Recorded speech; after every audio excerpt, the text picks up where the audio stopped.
Hey guys, Sean here. Welcome to the F1 Word and to the race watch-along. Nearly forgot what we were doing for the 2025 Chinese Grand Prix. How are we all doing this morning? I'm having a slow start today. Not even got socks on. How bad is that? Terrible. I hope you're all having a good one wherever you are in the world and had a good weekend or a good Saturday yesterday. Ready for race 2 of 24. 24 races. It's just fantastic. Can't wait for this. It's going to be a good race. I've got a good feeling about today. We'll find out very, very soon, of course, what is going on. Forgot to do that. There we go. Sorted. All nice and smooth. Morning to the son of Poseidon, to Hermes, to Jitu, to Tommy Guy, to Irene, to Don, to Pascal, to Rave. I saw somebody else as well. Anushka's here. ERRXXRO1 is here as well. I've seen Gia, I think, as well this morning. So, Diogo too. I hope you're having a good one wherever you are in the world. Very much ready for this one. I think it's going to be good. Martin just started his grid walk, by the way. Bit of news to bring you first thing this morning, which is not going to surprise anybody. Liam Lawson will start today's race from the pit lane. They decided to, as I sort of suspected yesterday, pull him out of Parc Ferme and make some changes. In fact, let me try and find the official document. I've got 6 things open here. Setup of the suspension has been changed under Parc Ferme. So setup changes, suspension changes. So Liam Lawson will start from the pit lane. Not going to destroy his race too much, given that he was 20th anyway after a pretty miserable day yesterday. So if you did miss the session yesterday for qualifying, I'll confirm the grid for you right now as well. I'm sort of organised this morning, but again, not totally. Oscar Piastri on pole position, George Russell in second place on the front row. Big surprise yesterday that from George Russell, actually, with Lando Norris third and Max Verstappen fourth. Lewis Hamilton fifth place for him, sixth for Charles Leclerc. Fantastic from Isack Hadjar in seventh, which yeah, we'll get into that in a bit. 8th place for Kimi, Antonelli. 9th for Yuki, Tsunoda. Alex Albon in 10th place. Birthday boy, of course. Almost my birthday buddy. A day earlier than me and several years later. But yeah, happy birthday to Alex Albon. 11th for Esteban Ocon. 12th for Nico Hulkenberg. 13th for Fernando Alonso, 14th for Lance Stroll, 15th Carlos Sainz, Pierre Gasly in 16th, Ollie Bearman 17th. According to Crofty, it's International Bear Day, so happy International Bear Day to Ollie Bearman, and of course to Chamber, Stuart. 18th Jack Doohan, 19th Bortoleto, and as I say, Liam Lawson will start from the pit lane. Like I say, not the end of the world for him. He was down there anyway, and just to confirm, everyone else is seeing a guy in a unicorn mask on screen right now, right? Or am I hallucinating? Sorry, like, what the hell? An influencer, apparently. There we go. Jesus. That was tough. Yeah, we'll put the map on, yeah. The map will go on when the race starts, don't worry. Just before that, there's no point because they're all sat on the grid, so there we go. Thank God other people have seen that unicorn. It's not just me. That's okay, then. Caught me a bit off guard there. But yeah, looking forward to this one, like I say. Looking like a multi-stop race, at least 2. Expectation is we'll see pretty much everybody, certainly at the sharp end of the grid, starting on the medium tyres and then switching to hards. Probably a couple of sets of hards, to be honest. And don't forget as well, the C2 this year is a softer compound and a newer compound than last year's C2. So it's going to be interesting to see how it runs. They did run it quite a bit in testing. Not quite as much as the C3, but they run it quite a lot. So they've got the data, so it'll be interesting to see what happens there. But yeah, multi-stop race. Conditions look good. Looks warm. So a bit cloudy, but clear. Not raining, and that's the most important thing. So we could be in for a cracker, or it ends up being an absolute snooze fest. And McLaren are the dominant force that everyone keeps telling me they are. So there we go. Anushka's in Poland, by the way. Wanted to let me know that one. Thank you, Anushka. Ontario for Don. I think somebody else is here from Nashville. Jordan's here from Nashville. So morning, Annette. Or evening to you, Annette. Hope you're having a good one. Tommy says for Lawson, if he can do a top 10, it would be respectful for a pit lane start. Yeah. Do you want to talk about Liam Lawson to kick things off today, given that we've got 20 minutes till the start of the race, and there's not a lot to fill this time with other than speculating about strategy, and we'll do some predictions in a bit as well. But some interesting stuff flying around, and some not slightly surprising stuff floating around, but not massively shocking at the same time. So if you haven't seen the news, or the rumours, I suppose, Helmut Marko has kind of weighed in on this theory that the Racing Bulls car is faster. Something Max Verstappen said as well yesterday, that if Liam Lawson was in, paraphrasing a bit, but if Liam Lawson was in the Racing Bulls, he'd be quicker than he would be in the Red Bull because it's an easier car to drive, which makes sense. But there's also talk about Liam Lawson's future post-Japan. Now, he's not raced in Australia before. He's not raced in China since, correct me if I'm wrong, I believe 2018 in Junior Formula. So he's not raced here before. So when we get to Suzuka, where he's raced in F1 before and, of course, raced in Super Formula, that he's never raced here before excuse will stop. So it sounds like he's still going to be in the car for Suzuka. But what's really thrown me is the rumour mill is suggesting that if Red Bull do make a change, it could well be Isack Hadjar that replaces Lawson, which is exciting, I suppose, for Hadjar. But are we not learning lessons, Red Bull? If you're going to throw Hadjar in that car, you might as well stick with Lawson. Surely. Hadjar's not going to get in that car, and suddenly, he might be quicker than Lawson, but he's not going to be on Verstappen's arse after a couple of Grand Prix, one of which he didn't even get round a formation lap. I mean, he's been so impressive this weekend, and in qualifying Australia impressed me as well, and last season indeed. But madness to me that's a suggestion. But that doesn't mean Yuki Tsunoda isn't in the frame. Of course he's in the frame, because he is a Racing Bulls driver, so he's part of their stable. But it's just crazy to me that that's even a conversation after 2 races. So I wanted to kind of put that to you guys, and judging by chat, bit of a surprise there. It was a weird one. I'm trying to find. There were some quotes from Helmut Marko on this one, and I can't seem to find the article. We did have one. Essentially, Helmut Marko said something along the lines of, so Lawson said he thinks he just needs time to get up to speed, but he doesn't really have the time. Car doesn't have a very good operating window in terms of performance, so trying to find that is difficult, which is sort of understandable. It's kind of funny enough echoing what Sergio Perez was saying, isn't it, in a lot of ways. So, although, again, and I know I got some knobhead having a go at me yesterday over it because they don't like it that I didn't rim their favourite driver. He was far more experienced, so we can't compare the two at all. And that is a valid comparison, by the way, experience. But I can't find it. I had it a minute ago, and it's absolutely gone. But anyway, essentially, the conversation is that Hadjar is in a frame. He's impressed Helmut Marko, but I think that's bonkers. I think that's nuts. I think if your preferred option over Liam Lawson is Isack Hadjar, you may as well just stick with Liam Lawson, because you're just going to burn through another young driver. The obvious solution, if Lawson doesn't get up to speed, is Suzuka, and he may well. He was really impressive there in Super Formula. He knows the track well. He could turn up there and absolutely kill it. But, yeah, crazy. But I just think Yuki Tsunoda is your answer there if you need somebody to parachute in. But then, actually, Stuart made a point to me yesterday when we were chatting about this. He doesn't want to see Yuki go to Red Bull because are they going to burn through another driver? And Yuki Tsunoda's been impressive, and his stock is rising. People really taking Tsunoda seriously these days, which they maybe weren't a year or so ago. And that's great to see. So do we want to put him in that Red Bull and then burn through him as well, potentially? So I don't think it really matters who's going to be in that second Red Bull. They're going to struggle. I stand by everything I said yesterday on Sergio Perez. I'm not going to back out on that one.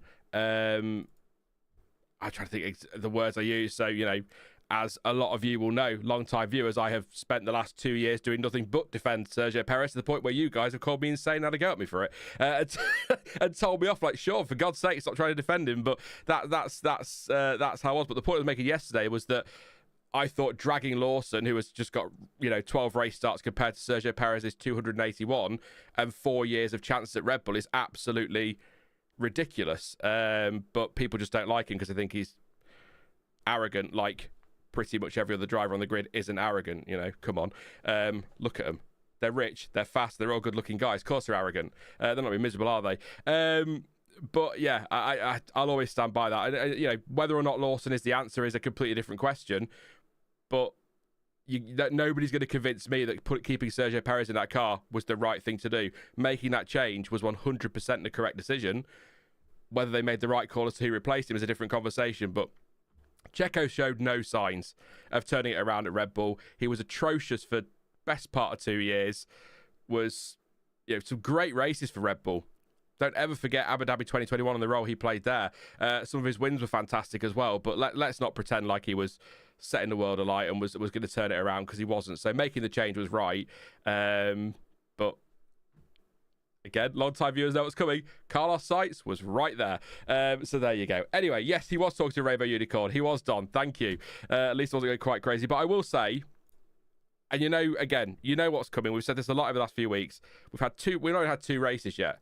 We're in the second race weekend of the year. Let's not write off Liam Lawson after a weekend. If we're still having this conversation after 6 or 7, 8 races, then yeah, we've got to start looking at whether or not he's the right man for the job. Maybe Red Bull will pull the trigger earlier this time. I don't know, but I'm not writing off rookies, experienced drivers, or anything like that 2 races into a season. If you want to do that, I respect that. That's your choice, but I think it's utterly ridiculous.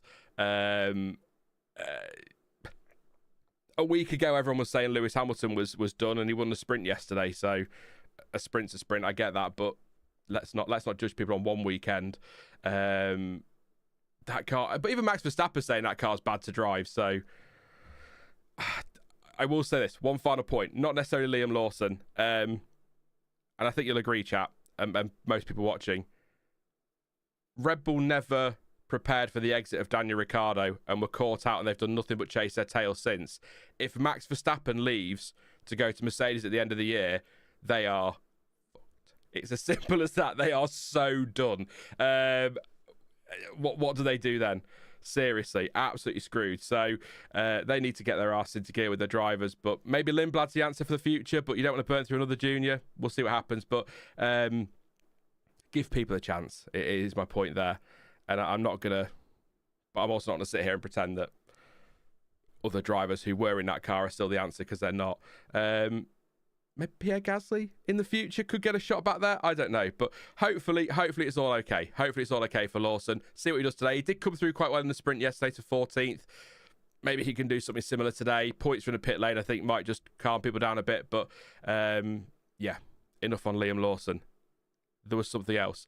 FIA have confirmed, and you'll love this, most of you will, the FIA have confirmed that they are seriously considering V10s from 2028. It's not just the rumour mill, it is a fact. They've said that they... I swear, I promise you, I am organised today. I had everything ready, and I've just gone and closed all my windows, even though I had an article about the FIA that I wanted to read to you. Here we go. As the FIA insists that there has been a consensus as Formula One teams discuss their return to V10 power units, which could see the sport scrap the 2026 engine regulations. This isn't for next year. This is for a couple of years after 26. So instead of going all the way to, I think it was 2030, wasn't it? They're going to just go a couple of years into that and then swap again. So let's find a quote from Nicholas Tom Bassis. Says, I think the right way around to go about it is, do we want 3 or 4 years later to go to a different type of power unit? That's question number one. That looks after the long term of the sport. If the answer to that is yes, then there's a question number 2, what we do in the intervening period. That is definitely a secondary question compared to the primary one. They've also talked about not wanting to hang out individual teams to dry. So, for example, if 9 teams and manufacturers say, yes, let's go back to V10s, they're not going to then push that through, because that might shaft the other team or the other manufacturer who can't. Audi, for example, next year. If you scrap the 26 regulations now, what the hell do Audi do next year? They've poured millions into these power units. So have other teams, as well, other manufacturers, of course. But Audi have poured millions into this power unit for next year. They haven't got a power unit that the current V6 turbo hybrid they can use next year. It's just a mess. So I don't see it for 26. That doesn't seem to be the way it's going, but it does sound like it'll be 26, couple of years, maybe 3 years, and then move on to V10s with fully sustainable fuels. We will seek to be fair in a way that doesn't disrespect any participant, he said. And clearly, as people are investing money and so on, there is an important factor in the final decision. Any changes we do, depending on what type of regulation we have, needs to be broad consensus. That's what they've said. And the talk is, there's something we are evaluating, whether for 28 or 29 or whatever, with the PU manufacturers. We are discussing openly with them the best direction for the sport. Also points to the importance of cutting costs. The world economy does lead to views that maybe we should try to cut costs a bit more, and the current power units are way too expensive. So it does look as though this is a genuine thing. I thought it was, you know, the FIA were booed at the F1 75 launch, so Mohammed Ben Sulayem came out and went, oh, would you like some V10s to try and get people on side? But it sounds like it's a genuine thing. I don't think it'll be for next year. I think that would absolutely screw Audi over. But maybe 28. It does seem kind of crazy that we're going to go to new regulations next year with the engines and then change them again. So probably, I would say probably nearer 29, but it's a thing that is happening. I've been skeptical, but apparently the conversation is ongoing. Whether or not it gets pushed through, we'll see. But I'd like a V10, a cheaper, less complicated V10 with fully synthetic, sustainable fuels. You're going to get, you know, some manufacturers might say, no, we want to stick with hybrids. We're going to leave if you do that. But there'll be other manufacturers that will go, actually, yeah, we really want to invest in this sustainable synthetic fuel thing. So we'll come in instead. It'll happen. And the other thing with V10s as well, which I think we often forget about, one thing, if you're new to Formula One, we used to have quite a lot was Cosworth. So an independent engine manufacturer would build engines and then teams could run them, and they wouldn't enter their own team. They would just be a power unit supplier or an engine supplier. Going back to a simpler, cheaper V10 or a V8 even, that might encourage somebody like, not necessarily a Cosworth, but like a Cosworth to come in as an independent engine supplier and give teams an opportunity rather than having to be tied to one of the existing teams, you know, like a Mercedes or a Ferrari, for example. So there are lots of options there. I think it's a good move, but then, you know, rose-tinted spectacles and all that, it was better when it was louder. There you go. But I don't like next year's regulations. I've made that clear. So sooner we can get away from them, the better. I'd have just stuck with these. I think, in fact, I was just, you know, Stuart showed me very quickly, actually. Let me open my phone. Actually, no, I'll tell you what. I'll do it on the desktop app. I know, crazy. Let's have a look. So Stuart sent me a graphic. It's from @F1 Guy Dan. And the gap from pole to P8 in Shanghai, 2014 to 2025. So in 2014, it was 2.5 seconds. That dropped to 2.1 in 2015, 1.4 in 2016, up to 2 seconds in 17. We had those weird regulation changes. 2018, 1.6, 2019, 1.4, 2024, 7/10 of a second, 2025, 4/10 of a second. Imagine these regulations left alone for 2 more years, how close this field would be. And it's already close. So there you go. That's my final point. Let me know. Get your predictions in chat. Who's going to win this one? I did do a poll. Obviously, I can only have 4 options on the poll, so I've gone with the top 3 on the grid, and then other can be literally anybody else. 41% of you think Piastri, 8% think Russell, 13% say Norris, 14% say Norris, and 38% say other. So let me know your winner, your top 3, whatever you want to in chat, and I'll read a few out in a moment. Don't forget to drop a like as well. Before we get started for the race, which is underway in about 7 minutes' time. So please do drop a like and subscribe as well if you are new. Loads to come over the next few days and weeks and months. And just to confirm and also to remind you, or let you know for the first time if you weren't here yesterday, that tomorrow's Monday video, post-race weekend video, that's going to be handled by Elizabeth because it's my birthday tomorrow. Yay! And I'm off for 3 days because I've got plans for those 3 days. So 3 days of annual leave. I know, how dare I. So Elizabeth's tackling that for me tomorrow. Thank you to Elizabeth. Sam's going to edit it as well, so thank you to those guys. First one they're doing together, so be kind in the comments, and I'll be back with a video on Thursday next week when I'm back in work, I guess is what we're calling this these days. I've never called this work before, but I suppose it is now, isn't it? So I'm just getting the timing ready for the stream. Your usual reminder as well, no on-track footage for completely and totally obvious copyright reasons. But live timing will be provided by F1 Multiview or Multiview for F1. Link in the description if you want to customize your viewing experience. The app itself is free, but it does require some sort of F1 TV subscription. So an F1 TV access, for example, in the UK is £2.29 a month, so well worth the money. You get access to the full F1 TV archive as well, so it's an added bonus. But Multiview are fantastic. Thank you to those guys for letting me use the timing on these streams and giving you something other than just my horrific face to look at. There you go. But we are ready to go. Ted Kravitz and Bernie Collins in the pit lane. 10% chance of rain, by the way, today. It is cloudy, but I wouldn't say it's it looks like we're going to get any showers imminently. 27.2 degrees air temperature, 37.4 degrees track temperature. The music is kicking in, so we are ready to go. Thank you, Annette. Appreciate that. It may have been my partner, said to me the other day, a year closer to death. Thanks. Great. Thank you very much. I appreciate that. But yeah, no, it's birthday tomorrow. Out on Tuesday. I'm out tomorrow, out Tuesday, chill day Wednesday, and then back to work Thursday. So there we go. Your predictions then. Annette says Piastri. Are you surprised? Not at all. Not at all. Red Dot has gone with Hamilton for the win. Pascal says Piastri, Russell, Hamilton as a top 3, and Hulkenberg points, says Pascal. Hulkenberg starts 12th. Said it yesterday. It is possible. It is possible. Nishant says we are overdue McLaren double crash. Thank you, Hermes. Appreciate that. Lala Beak says, Piastri, Hamilton 3, mystery surprise. Hadjar ? Ooh, that's an exciting one. Isack Hadjar on the podium. Liam Lawson fails to score. That should set people up for the next 2 weeks of a headline, shouldn't it? For sure. Thank you, Anushka. Appreciate the birthday wishes there. Very unpredictable. Wait to see how Turn 1 plays out and the strategies the teams choose. It's a close course, the son of Poseidon. It is. Do you reckon we might borderline 3-stop today if we get a safety car? Maybe push for a 3-stopper? Maybe. I've got Crofty in my ears, by the way. Let me know if you can hear it over the mic, because that will get me done copyright-wise. It'll also be awful to listen to, so let me know if you can hear it. If not, then I'll crank it up a bit more so I can hear him properly. But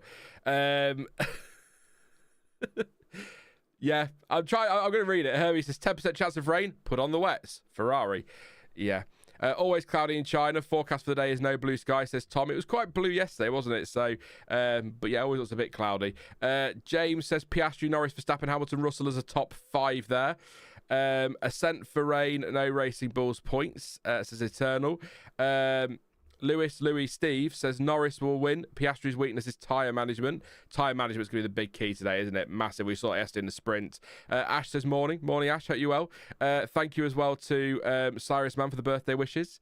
Albie, Verstappen, Piastri, Hamilton. My Fire Stick and $120 per year package gets me all sports, including Sky, says Don. Yeah, I won't tell you my Sky bill. It's it's a bit ridiculous. It needs to be looked at, really. But I can't bother to argue with them. I might just threaten to leave, see what happens. I can't watch F1 anymore. This is going to be a strategy race. Mediums lasted 12 laps yesterday on low fuel. When Sainz pitted, he was 2 seconds faster per lap, says James. Thank you, James. Actually, I was going to make that point earlier in the stream, and I forgot because we got talking about V10s. But yeah, that's as you say, 2 seconds quicker yesterday than the leaders, wasn't he? Once he put the fresh tyres on. So undercut here could be so powerful. So we'll see. Let's see what happens. But this is a multi-start race. It could be a bit chaotic, or we could end up with a snooze fest. Let's see. Lawson started from the pit lane today.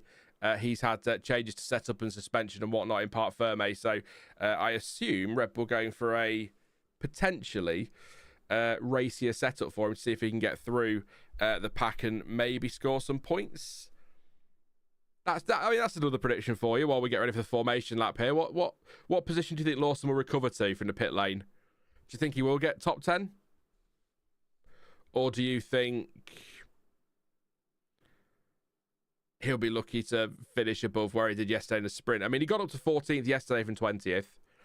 He'll avoid any turn 1 chaos by starting from the pit lane. So you'd like to think that with more laps, he'd be able to get higher than 14th. So Ash says, jumping on the bandwagon, Lawson's still in Melbourne. Yeah, I've seen some, sometimes people come up with some really great, like, punny names for drivers. But I've seen people saying Slowson, and I'm like, whilst I'm not going to get involved in that silly little game that people play, Slowson is such a crap punny name. Come on, we could do better than that. Like the Verstoppers, the sausage curds they put in a coater that became known as the Verstoppers. That's a great punny name. Slowson is terrible. awful. So I'm very disappointed in the internet for that one. Thank you, Sanjay. Appreciate that. The birthday wishes. Irene says top 10. Track map. Thank you. Yes. Oh. Let's see if Sean can remember to do this as well. Sean's excited. Why is Sean excited over nothing? Let's see if Sean remembers to do, or can do rather than remembers to, because I am remembering. There we go. We'll change the time into last lap instead of best lap. There you go. We are away on the formation laps. So 2 stops is predicted. Medium 17 laps, then 18 laps on the hards, and then 21 on hards. Or you could do medium, hard, and medium. So I would be surprised if we don't go. I mean, the last year's strategy was medium, hard for Verstappen. So that's what I would suspect. Rafe says Lawson top 10. Red says it's midnight here. I'm trying to guess where you are. 7 hours back. Well, Eastern time's 4 hours back, and 7. I'm not sure. Let me know where you're from. I can't work it out. I've been trying to work out time zones and sort of work it out. So, see that's better from Ricky for a punny name, but I still not good enough for Ricky. We need better. I know it's tough. I thought being a second Rebel driver was already a dig at F1 drivers. Says Louis. True. Let's see what happens. It's 7 a.m. in the UK, so it's not too bad. I would usually be getting up around here anyway. But previous winners: Verstappen, Hamilton, Ricciardo, Hamilton, Rosberg. Your last 5. Ready for this? Very ready for this. Hopefully, it's going to be a cracker. I am a little bit concerned because we saw when it dried out in Melbourne that those McLarens are pretty damn rapid. So if this is a dry race and no chaos, this could be quite a dominant performance from them. Or we're all worrying over nothing, or I'm worrying over nothing, and we get an incredibly competitive race, and it's very, very exciting. So midnight in California. There we go. California makes sense.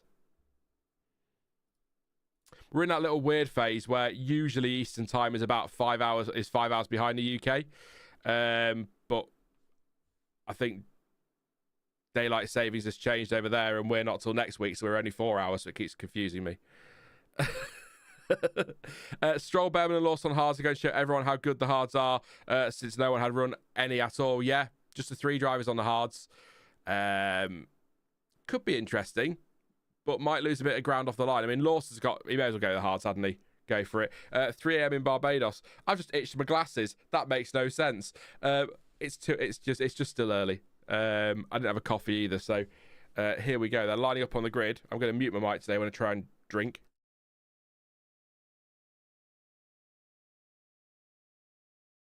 I was doing my timestamps yesterday for the VOD after the stream, and I kept hearing myself drinking. I was like, ugh. So I'll try and remember to mute my mic today. Not put you through that one, but we're lining up on the grid, ready to go. Lawson straight to the pit lane. So again, if you didn't realise the rule had changed, anyone starting from the pit lane joins the formation lap, then dives in the pits and starts from there. I will count the lights down, or count the lights up, I suppose, technically. So you can sync up just in case. Lawson head on the pit lane, but here we go. Just waiting for the Sauber to line up at the back. And we go. Here we go. Green flag at the back. 1 light, 2, 3, 4, 5 lights. And we're going China.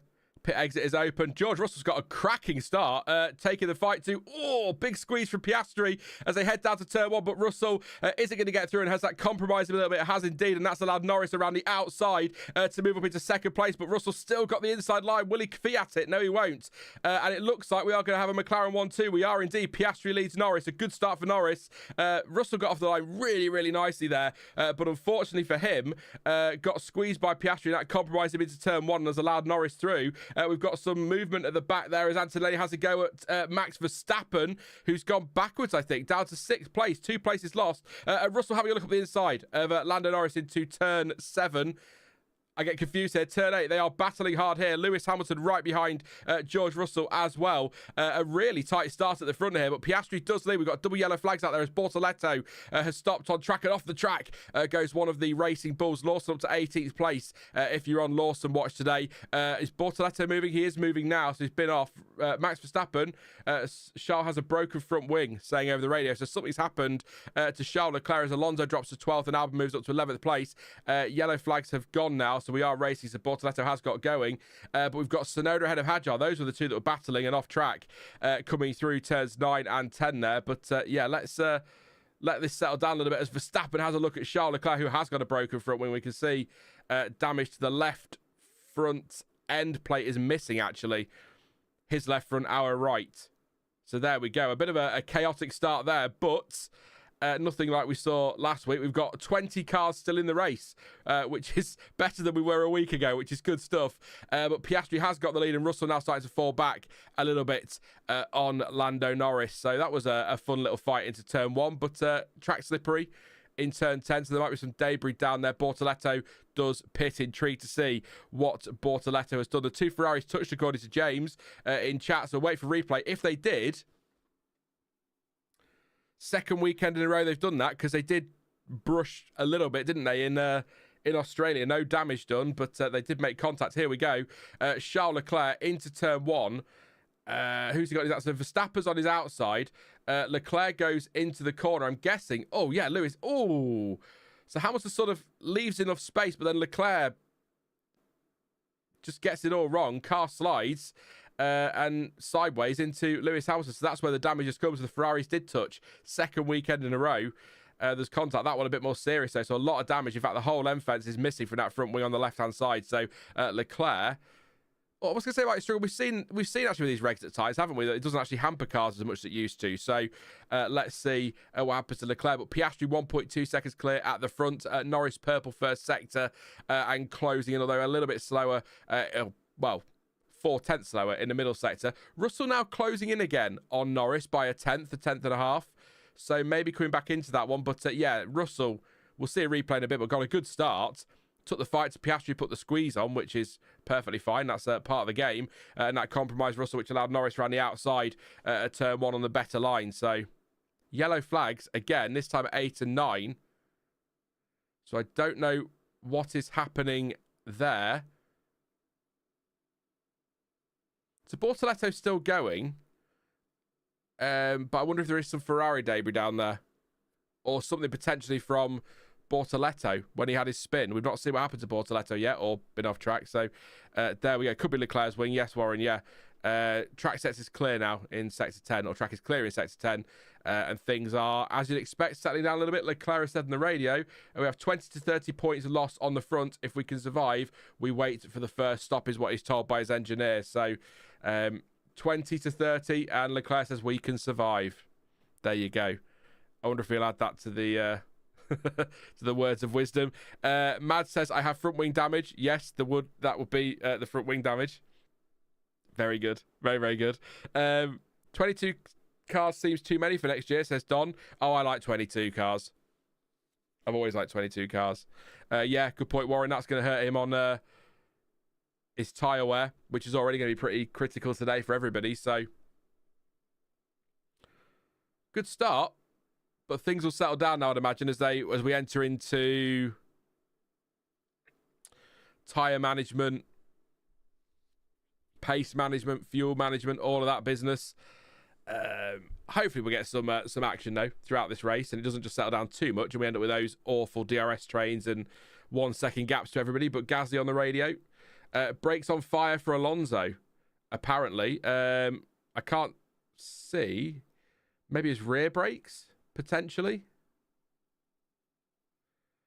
See if we can see anything. I'm trying to watch the Alonso brakes, but the camera keeps cutting before it gets around the back.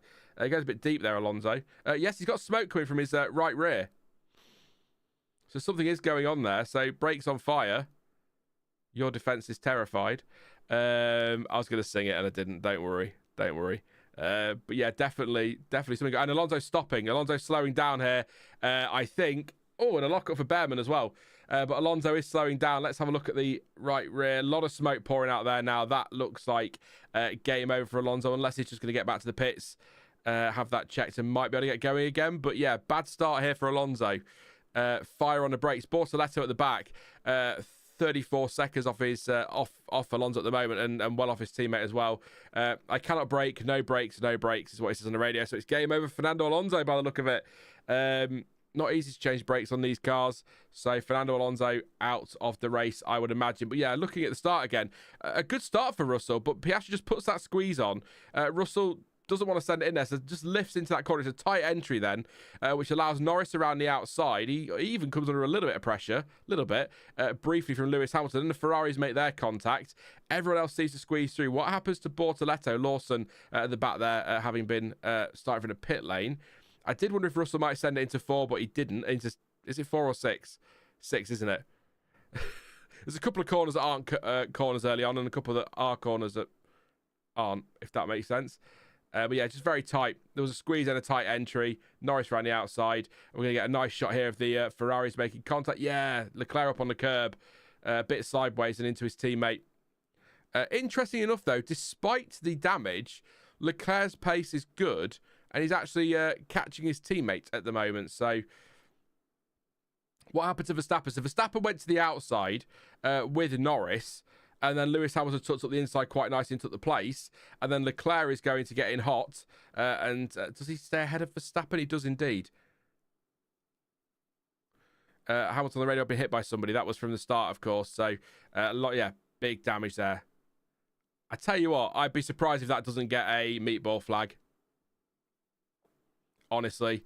Because that's not only is the entire left end fence gone, the wings also flapping and bending. I mean, they flap and bend and flex anyway, don't they? But yeah, doesn't look totally secure there, let's say. So, it was quite a whack as well. Quite lucky Hamilton to get a puncture, actually. But interesting. See what the FIA decide. I'd be surprised if that doesn't get. Here's Bortoleto. So he's going around the outside of a Haas, which is Bearman. And then just gets it all wrong and all by himself. Loses the car. Maybe in that dirty air as Bearman came back. And he had a spin into the gravel. But he's got going again, Bortoleto, so that was all good. But he is well off the back of the pack. He needs a safety car. Alonso is retiring from the race. That was perfect defending on the start from Oscar. Left him exactly 1 car space of room, but at an angle he couldn't use, says Louis. Yep.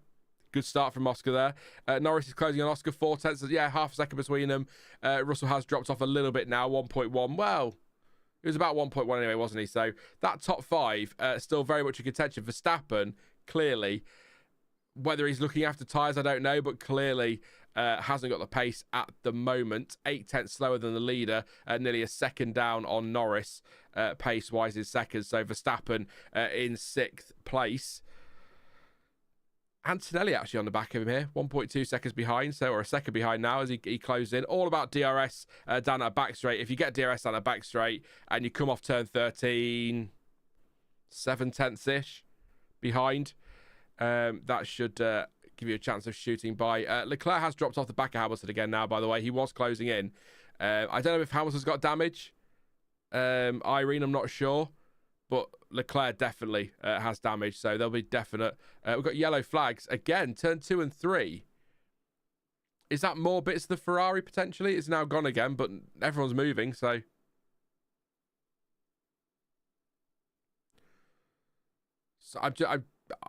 Yeah. Piastri still out front. Has pulled that gap out a bit to 1.1 seconds now, so over that DRS gap. Tsunoda's down up to 8. Sorry, Hadjar down to 9th.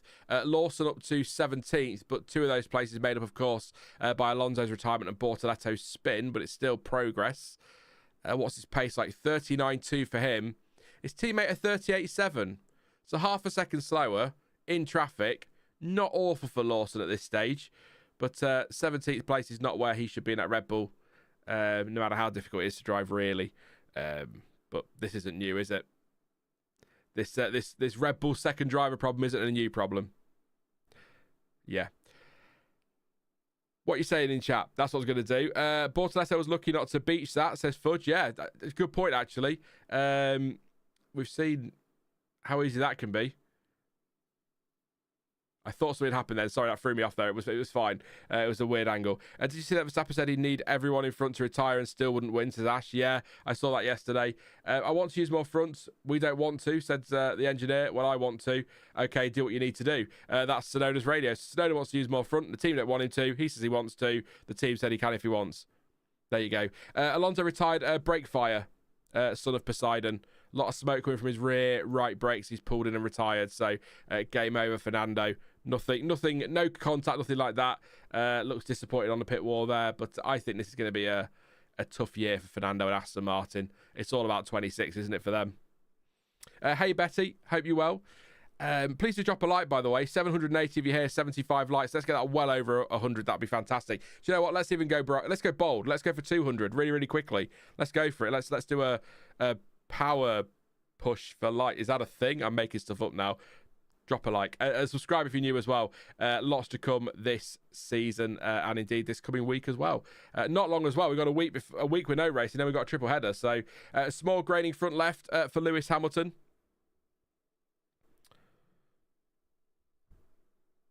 Not a surprise, really, is it? When you think about yesterday's sprint. I wonder if Crofty was saying about Verstappen there, but theorising the possibility that maybe Verstappen is just nursing his tyres potentially, or others might, to try and push for a one-stopper here and save that 25 seconds through the pit lane or whatever it is. So I'd be surprised if anyone does a one-stopper today, but we've been surprised before by that, so who knows? Who knows? Timothy says, hey man, what's up? You know a lot about F1, right?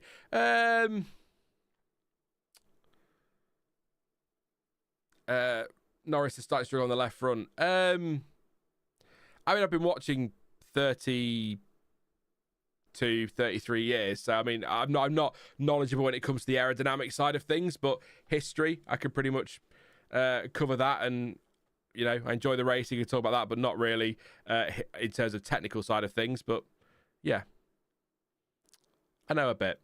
I probably know more than I give myself credit for, but less than some people do. So I'm realistic about that. So Leclerc is quicker than Hamilton here. He's back on the back of him with DRS, 7/10 the gap. So I think he's got half his front wing missing. So maybe that's why he's a bit quicker there. Who knows? But yeah, he's on the back of Lewis Hamilton now. So maybe those tyres that Hamilton's complained of are... Yeah. I was just thinking back to yesterday's sprint. Sorry, that's what I was thinking there. He said yesterday his tyres were going off and then suddenly found some pace as others started to struggle as well. So maybe we'll just go through that phase with him. Alex Albon, birthday boy. Happy with the tyres for now, but he says, I'm good, better than everyone. Let's relax. I am very comfortable, says Alex Albon. There you go. Went into projected first pit stop. I saw that. That did pop up a minute ago, actually, Nushka. I will go and just check that for you. Super quickly. Pirelli will have an answer to that. Projected first pit stop today is around about lap 14 to 20 for that first pit stop. So hopefully we'll see some movement soon. But I think that first stop is going to be so important. It should give us an idea as who's managing their tyres best. If people get closer to 20, they might be in good shape, but I'd be surprised if we see a one-stopper today. So I think multi-stops. I'd like to see marginal 2, as in closer to a 3. Because then you sometimes get someone like, for example, Alex Albon in 11th might go and slap on an extra set of tyres towards the end and give us a grandstand finish for points. A bit of sights yesterday, like we said earlier, 2 seconds quicker when he changed his tyres in the sprint. So we might say undercut's going to be powerful today. So plan A for Piastri. I assume 2-stopper for a plan A. His pace is 38.1. 4/10 quicker than Norris. And Russell is actually matching Norris for pace and has the fastest lap of the race at the moment, 37.4. In case you missed it over the winter, no fastest lap point this year. Ferrari on plan B.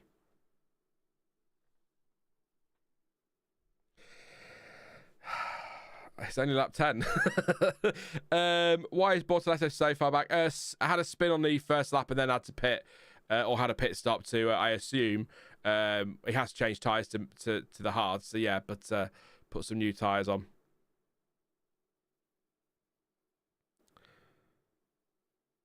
Who do you think is winning, says Timothy? Piastri's looking good at this stage. I think I went with Norris on Thursday, but leaning now more towards Piastri. Did I say Piastri yesterday in the in a quali watch along. I think I did. So I'll stick with a McLaren. There you go. I'm being bold. Leclerc wants to be on plan A. But whatever happens, look at the flexing. Like, tell me when you've seen it. But he that his front wing where he's lost the M fence is obviously flapping around a lot and touching the ground. He braked then, you could just see the movement as under braking. It's crazy. How many of these cars are going to need to change by Spain? That's going to be an interesting weekend, isn't it? We're a long way off that yet. Spain's the 9th race of the season, believe it or not. As Leclerc really twitchy through turn 1. Gasly is in the pit lane. So first to pit, and that's on lap 11. That's early. Leclerc told too much traffic, stick to plan B. So don't know what they're doing there. Maybe they are thinking it's a hard tyre for Gasly. Slightly slow stop at 3.1 seconds. Quite like that new pit stop graphic. Didn't notice that last time. But yeah, no, I like that.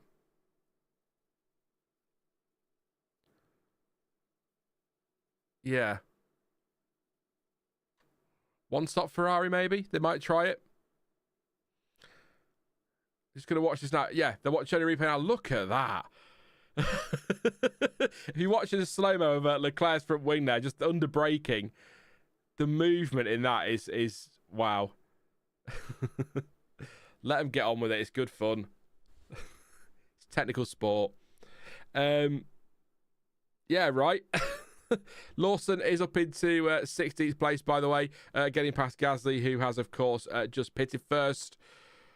Scheduled pit stop. Bortoleto did pit earlier with the getting some new tyres after his spin, but that's the first proper scheduled pit stop there for Pierre Gasly, who's down to 18th place. Watch his pace. So Piastri been asked on plan C. Yeah, I don't know what plan A, B, and C are. I would assume C might be a one-stop.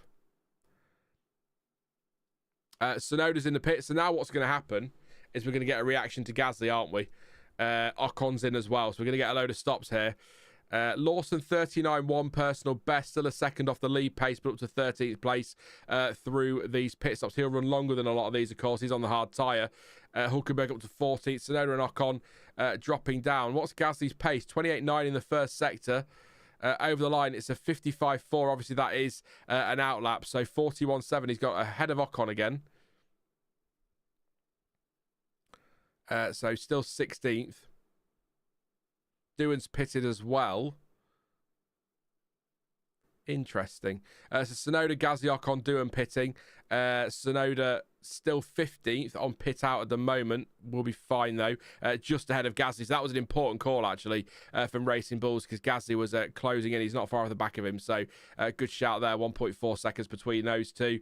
So yeah, a little bit early for the stops. Gasly just pulling the trigger there, which has set off a few in the midfield. But we'll see if anyone else wants to react to that one. But lap 14 to 20 we said, didn't we, was the first one. So yeah, undercut. Warren just confirming there.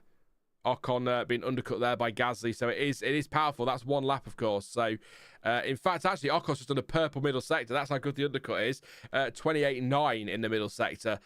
Closing in on Gasly, half a second. So good pace this from Esteban Ocon, who will get DRS down this long back straight. So Gasly's going to be under threat here immediately from Ocon, who is going to close in and close in and close in. We're not watching it. Ocon going for it on Gasly. Through he goes under DRS into 16th place. And Gasly drops down to 17th. But Ocon absolutely flying in that middle sector, 28.9. So a few people having to react to that. Antonelli's in. Hadjar's in as well. Ocon is flying. So a fresh set of tyres, as again we said towards the start of this stream or earlier in the stream, absolutely critical here. Hadjar, a 3-second pit stop. He's going to come out. He's going to come behind his teammate, behind Ocon, and behind Gasly, as Tsunoda just ahead of Kimi and Antonelli there. So yeah, undercut is very powerful here, as we suspected. So there we go. Ocon purple final sector as well. So yeah.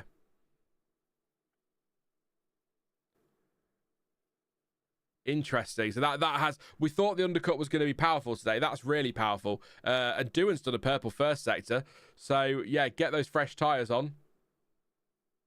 Leclerc told these laps are good. Leclerc's last lap of 38.6. His best is a 37.6. Compare that to, I mean, his first sector 26.2. Jack doing a 25.9 on fresh rubber. So those fresh tyres are making a huge difference here. We've got this really lovely gaggle of cars. Tsunoda, Antonelli, Ocon, Gasly, and Hadjar all together here on track. Hamilton pits. Lewis Hamilton pits. And so's Verstappen as well. Verstappen's going to pit as well. He is indeed in the pit lane. So we're about to see here Esteban Ocon. And we're cutting to the pit stop, even though Ocon was chasing Antonelli here and Antonelli chasing Tsunoda. But no moves into the hairpin as far as I can see. So Hamilton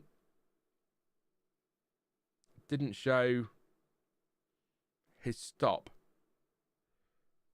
Actually, yeah, Martin Brother was saying there that sort of confirms, doesn't it? Verstappen wasn't managing tyres then for a one-stopper. So just the pace isn't there. But they had to react, you know, because Tsunoda, not a million miles away from the back of Verstappen there as Verstappen exits the pits. 3.3 on the timing screen. That might come down a little bit in a minute. So they had to react when they did. Another lap and they might have been in trouble. Ocon all over Antonelli. We've got a DRS train here, but this is good stuff. Red Bull going to look like McLaren real soon. I mean, the McLaren of the 2010 says Jesus Christ. I think it's going to go one stop. Keep it sending. Front left is clearing up, says Russell. So he's thinking one stop here. Maybe. Maybe. Is that the plan C that Piastri was asked about, maybe, do we think? For a one stop? No one was expecting a one stop before today. Before now, sorry. McLaren are getting ready in the pits now. Russell told to box. So it's not going to be a one stop, is it? You're not going all the way to the end from here. And in comes Piastri. Piastri in. Russell in as well. So Norris potentially here. Oh, it's slow for Piastri. A little bit slower. 3.8 seconds. This might cause Norris some problems if Russell's stop is good and he's quick. Much better stop, 2.4. So let's watch as Gasly drops to 17th and Hadjar moves up to 16th place. Let's see what Russell does pace-wise here. Ooh, and I tell you what, Piastri needs to fend off Lance Stroll, and he has indeed. Just about through there, but Russell is going to come out in traffic, so that might help Norris here. Russell behind Bearman and Sainz and Stroll. Right behind Bearman as well. Is he going to go for it into turn 6? He's going to have to. Bearman won't go too defensive, I wouldn't have thought. Up the inside goes Russell to pass Ollie Bearman into P7 for George Russell. Yeah, Lewis not far off Russell at all. Or wasn't. But yeah, Ocon. Going to watch a replay here of a move on. Is this Antonelli? Oh, Ocon. Oh, that was ballsy.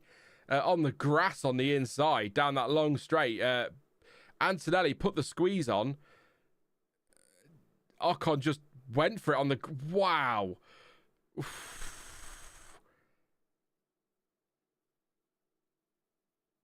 Jeez, I mean, Antonelli, wow, that was a squeeze, but my God. That, it is dry grass, but that could have been big.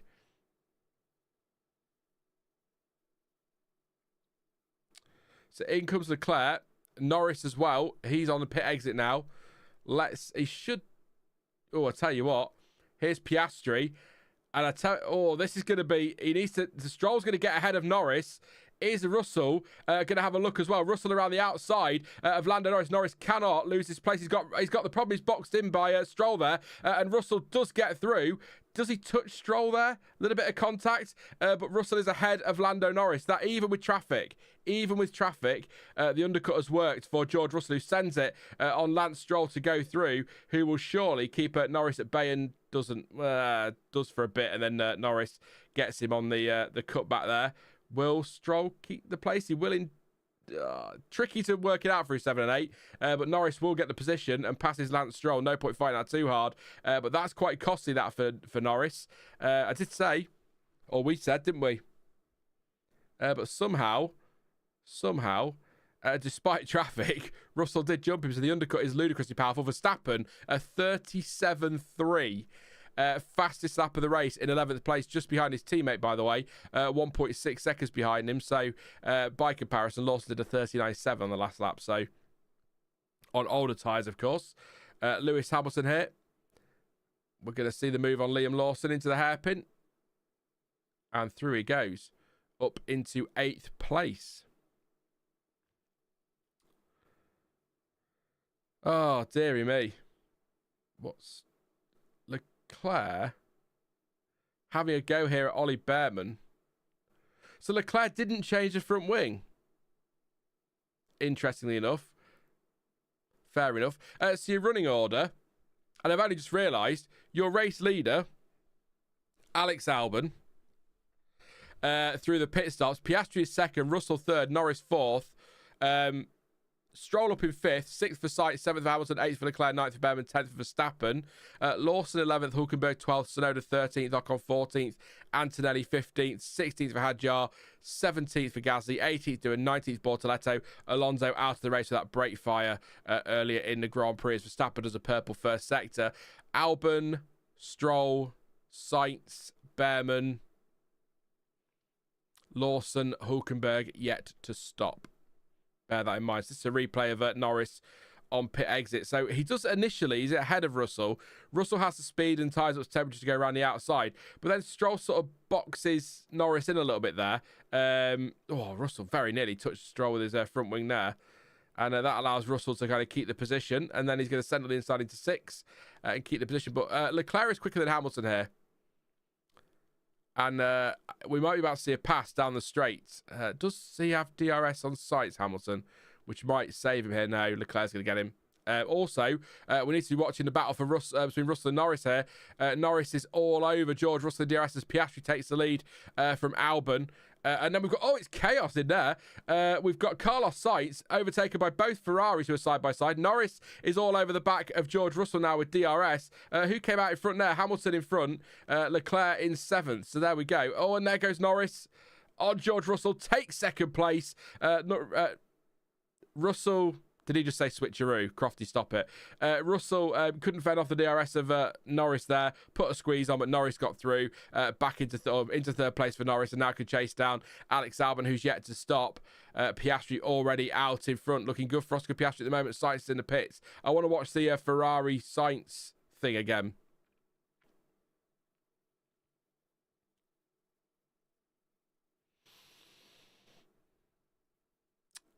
Conversation there from Martin Brundle. Maybe Ferrari should swap positions. See if Leclerc has the speed. Makes sense, but also it's, who are they racing really? Ferrari? Each other, aren't they, really? Maybe Verstappen, but... So, yeah, so Stroll's on the hard tyre, Bearman on the hard tyre. They started on those. So was Lawson. Hulkenberg started on the mediums and running nice. He has his Albon. Actually, Albon's pace isn't bad either, considering the age of those tyres. It's not spectacular, but it could be a lot worse. Maybe pushing for one stop Williams. We know Albon could manage those tyres quite nicely. As Norris now catches the back of Alex Albon. So Hamilton has DRS on Stroll here. Sends it up the inside into the hairpin and goes through. Will Leclerc try and follow him? He'll cut back on the exit of the hairpin. Very close to Stroll. Surely is just going to hold him off, and does indeed. But then Leclerc will get DRS on Stroll. Will he have a go into turn 1? He's going to get there before turn 1, I think. Leclerc goes through.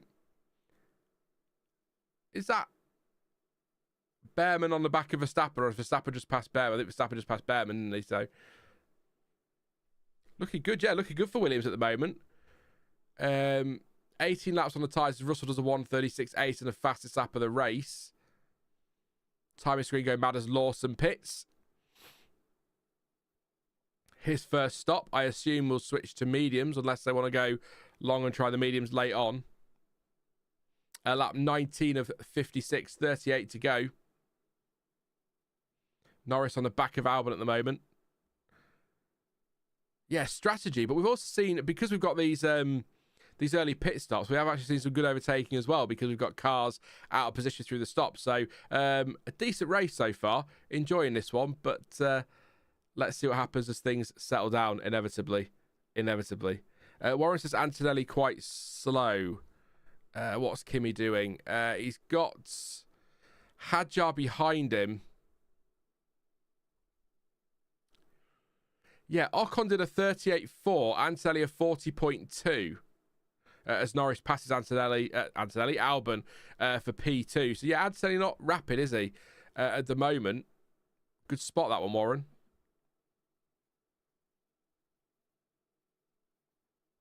Watching out, yeah, 40.2, 29.8 in the middle is a personal best, so not too bad. Quicker than Hadjar by a 10th. Maybe just a scruffy lap, potentially, as Doohan moves ahead of Hulkenberg into 15th place. Hulkenberg yet to stop and falling back. Track temperature, by the way, 34.8 degrees, so yeah.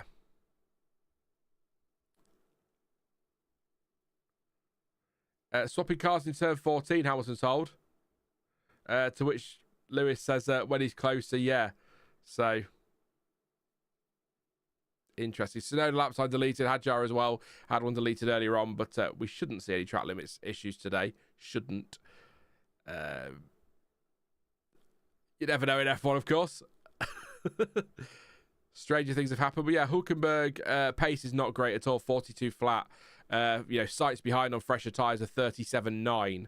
So, as Martin Brundle will say, right tyre, right time, all of that business. It's all right pushing for one stopper, but if you're 5 seconds a lap slower or 4 seconds a lap slower than those that you're racing, then you're soon going to lose that advantage, aren't you? So you're better off pitting and just getting some fresh rubber on. So hopefully Hulkenberg will react to that, unless Hulkenberg has a problem. A 42 flat for him, 37.9 for Sainz. That's 39.5 for Doohan. I mean, that's a huge gap in lap time. So not working for Hulkenberg at the moment. Albon's lap time's on exactly the same tyre life, 38.9 as he pits.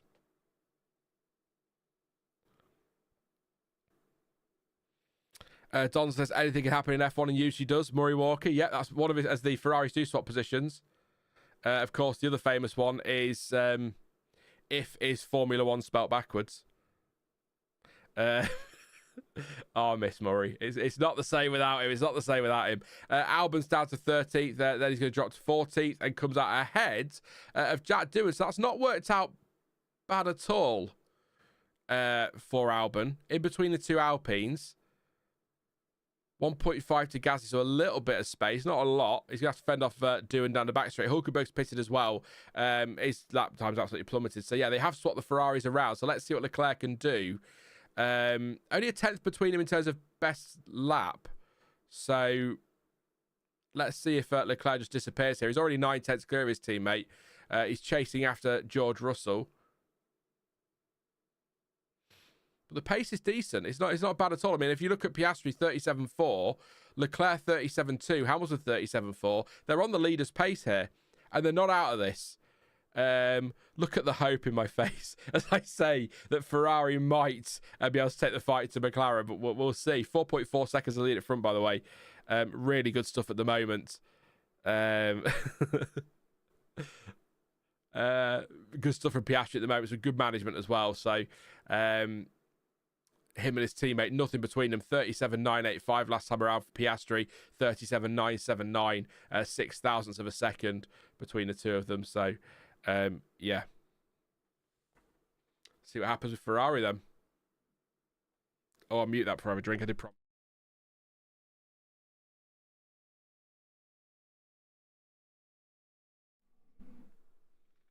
4 seconds. So actually, that first sector, a couple of tenths quicker, Norris. So that's come down by a little bit now between the two at the front. Leclerc, 37.1. As Warren just said in chat, fastest on track. He is indeed, yeah. Substantially, actually. 8 tenths quicker than the McLarens up front. He's dropped Hamilton 1.6 seconds. So is this the swap?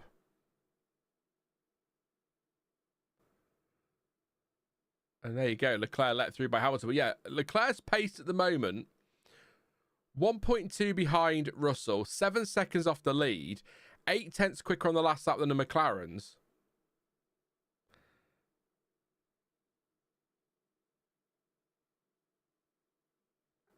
Yeah. The team feels as though fasting and you're drinking that. Yeah, sorry. Yeah. I thought it was a bit early for the beer. So yeah. It's 5 o'clock somewhere. It's Norris and Russell who have no pace at the moment, says Warren. Norris has found a little bit. He's 4 tenths quicker than Piastri on that lap, so starting to close in. But again, 37.7 for Piastri, 37.3 for Norris, 36.9 for Leclerc. So he is moving here. That gap was 7 seconds. It's now 6.5. So, I mean, another point to make, which I'll get to in a second. But do we think Ferrari are in this, or are McLaren managing a little bit up front because they've got a little bit of a gap to Russell, 1.5 seconds? Are they managing a bit? Have they got more speed? They'll have to deploy it at some point. Because if Leclerc gets that down to about 3 to 5 seconds off the lead and then pits before the two McLarens, that could be interesting with the undercut. We'll see.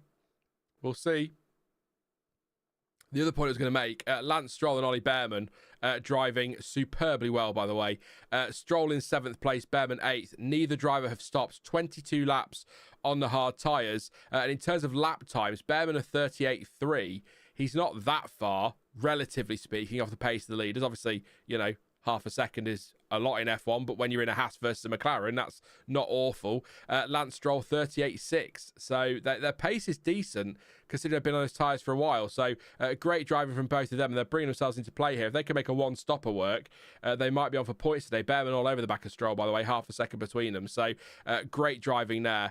Elsewhere, the battles that we're looking at through the field, we're keeping an eye on Leclerc, who's got the gap down to, it's still 6.6 seconds. Bearman having a look at Stroll, maybe into turn 1, not quite close enough. But we've got Hadjar a second behind Antonelli, whose pace has improved, so that's good.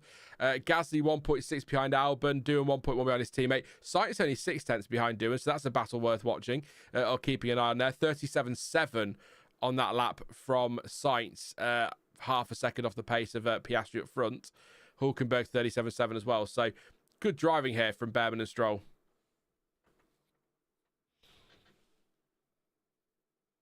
Still to pit, of course, but still. Hamilton asking for feedback.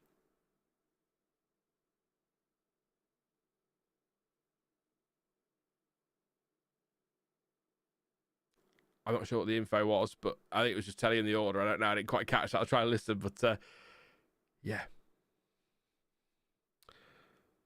Stroll better than Alonso 2025? Question mark, says Hermes. I'd be surprised. I'm not reading that one because we've already established that's a terrible pun. And until someone comes up with a better one, I'll refuse to read them.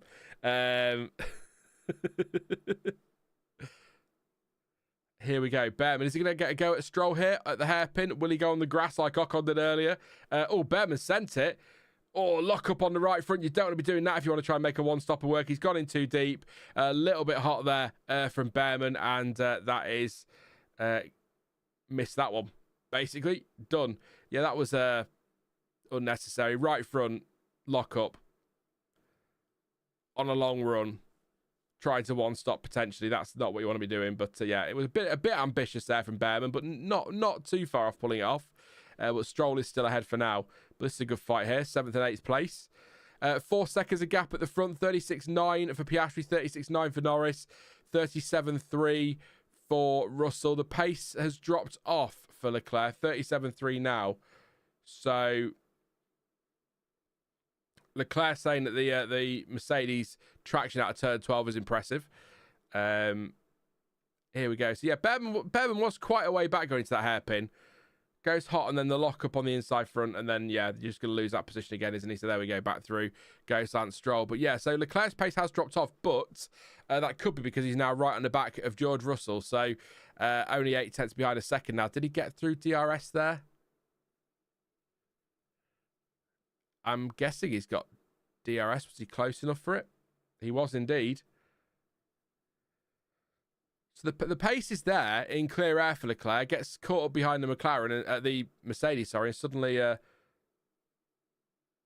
struggling a little bit for pace. 32 to 38, by the way, for the next pit window. But everyone did pit a little bit earlier, didn't they? So that might change.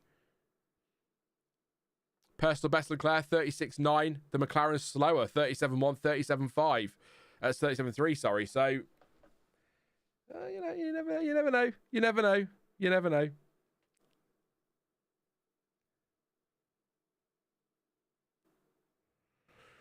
Lawson is 17th, by the way.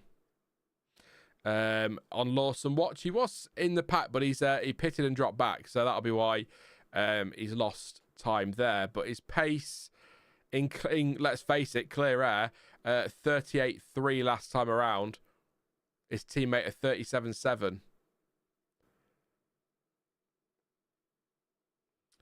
Toto Wolff looking thoughtful there in the Mercedes garage. I think it's fair to say, just thoughtful, I'm going with.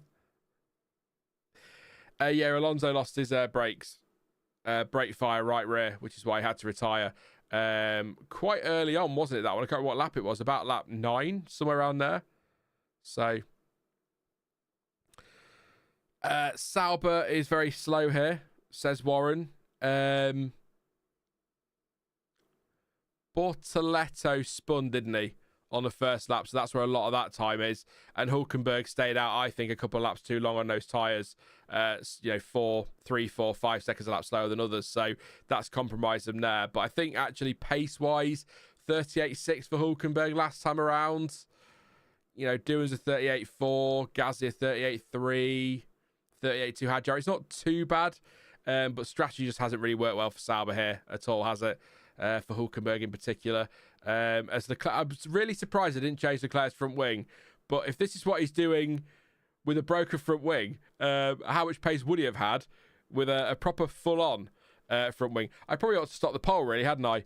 I just realised the poll was still going, and it's kind of pointless having it up now because you could probably work it out.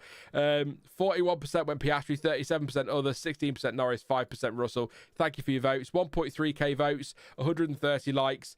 Please do leave a like on the stream. Massively appreciate it. Really helps in the algorithm. It's free. It's good for the channel. Good to fight YouTube and their pesky algorithm gods. And do subscribe as well if you are new. Lots to come this season. Thank you to Hugo, to Brody, to Richard, to Hamad as well for subscribing. And anyone else who has done so far in this stream. Likes, subs, reactions, shares. All good stuff for YouTube.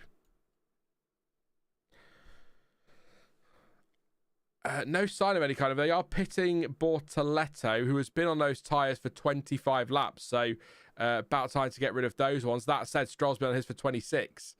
Bearman did pit, by the way. Just missed that as I was doing my YouTuber spiel nonsense. 17th for Bearman at the moment. 26 laps he's done the Haas in the end. So he's going to try and undercut Stroll. I would imagine Lance Stroll will pit now.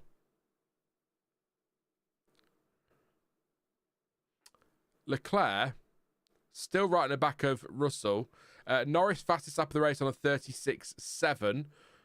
So closing on his teammate 3.6 seconds the gap.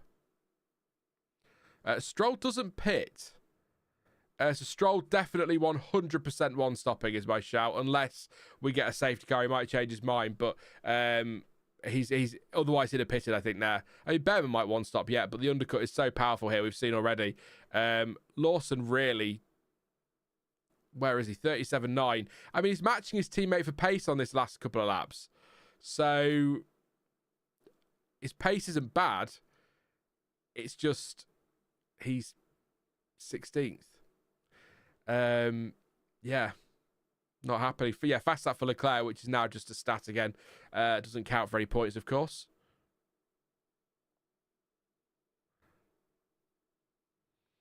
Who's most likely going to crash, says Benny. Norris. No, I don't know. Hopefully nobody. I want 20 cars to the end or 19 cars to the end. Lots of action. That's what we want to see. So Leclerc still on the back of Russell. Good in a straight line by the look of it, that Mercedes. Let's just have a check if I can scroll along. I can't always scroll on here for some reason. Speed trap for Russell. 319. I mean, 335 for Leclerc with DRS, but 319 wasn't quite as spectacular as I expected, actually, based on Leclerc's radio. That's more about getting off turn 12, I suppose, than anything.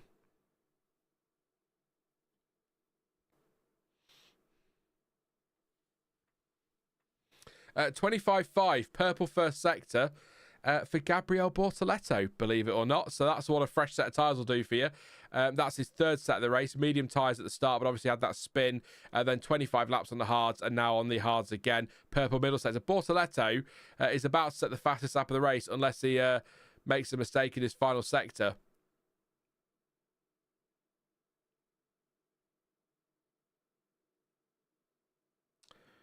Piastri. 3.2 clear at the front at the moment. Russell 2.8 behind him. Leclerc now 1.1 behind Russell. So maybe Ferrari with that good traction off turn 12 for the Mercedes, thinking of something else. I don't know.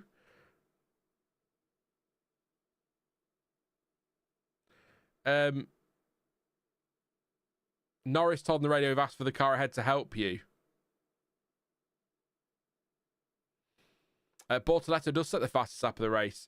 What could that mean, chat? I'm being a bit thick this morning. What could that mean for McLaren? We've asked the car ahead to help you. Is that get Piastri to pick up the pace so Norris could push a bit harder? Because he's not under threat from Russell at the minute. So it's not a DRS thing. Maybe.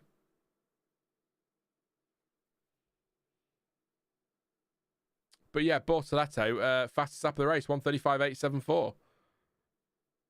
Yeah, Lance will pit soon. Ben's asking what Piastri's margin is. 3.1 seconds at the moment. The two drivers separated by 0.02 of a second on the last lap, so the McLarens match each other for pace there. So I assume they're just, worried about the undercut for pit stop too, says Fudge. Yeah, that's what I'm thinking. If Piastri picks up the pace, Norris can pick up the pace and go from there. I wonder if there'll be any team orders today.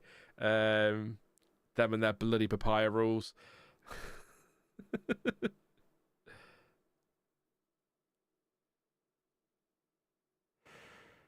I missed a question here and I can't find where it's gone now. Yeah.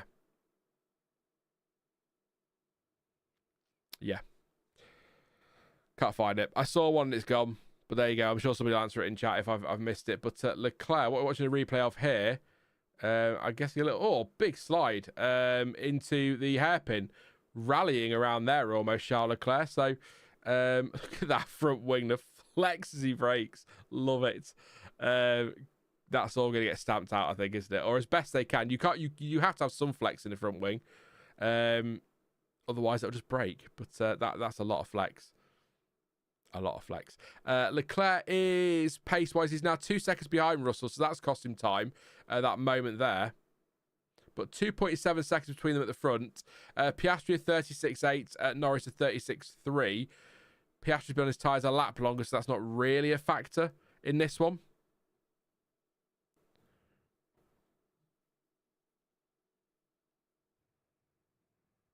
Don says, could Max have tied Shuey's record this year? Which one, Don? 5 in a row.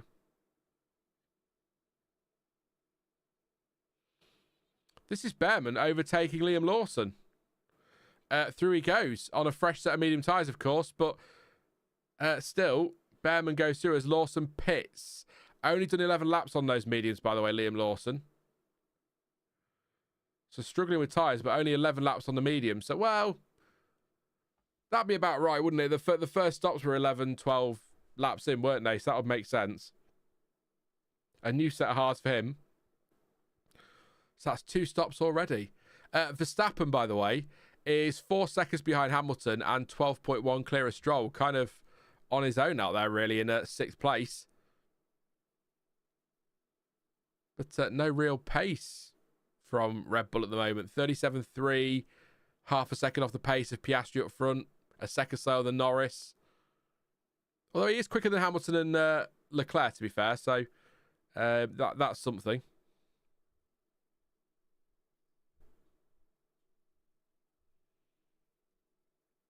Bearman then the move on Lawson. Lawson did go defensive. Bearman went to the outside. Lawson then went in deep and then cut to the inside and through he went. I'm not going to say Crofty's line. Yeah, well, yeah, it would have been 5 in a row, wouldn't it? Yeah. Fangio didn't do 5 in a row, did he? He won 5, but he didn't do 5 in a row. So, yeah, that would have been Shui's record, yeah. If he wins the title this year, yeah. But at the moment, you'd have to say it's looking difficult, but he finished second and was right on the back of Norris over the line in Australia. So maybe it's going to be something that fluctuates track to track, which is what we want to see.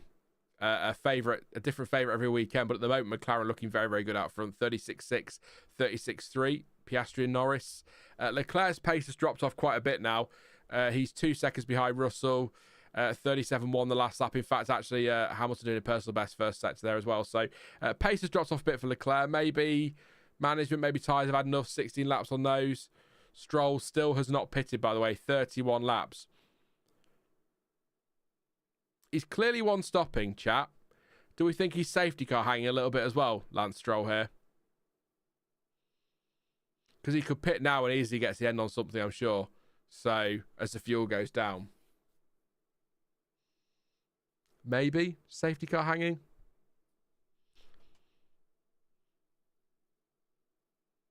Norris says plan C and then asking for Piastri to speed up because he didn't want his tyres to get destroyed in the dirty air.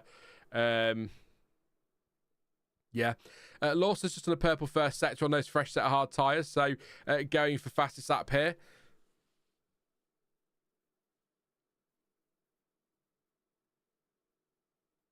So yeah, 2.6. That will be affecting Norris a bit here, but Piastri's got to look after his own race as well.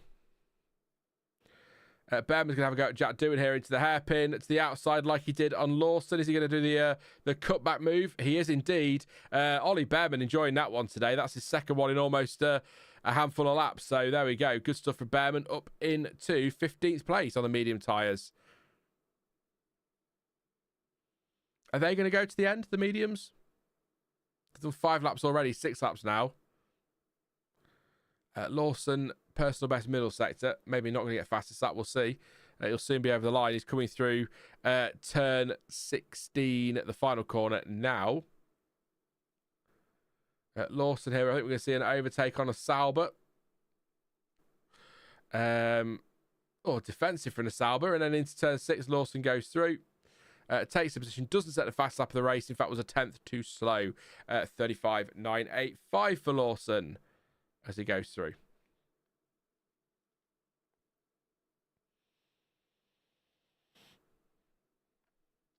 Crofty saying there, no doubt Lawson can overtake. It's his qualifying that's the problem. True, but he is also still only 17th, so let's not get too carried away just yet. Personal best though, 35.9. Battle at the front, still 2.9 between them.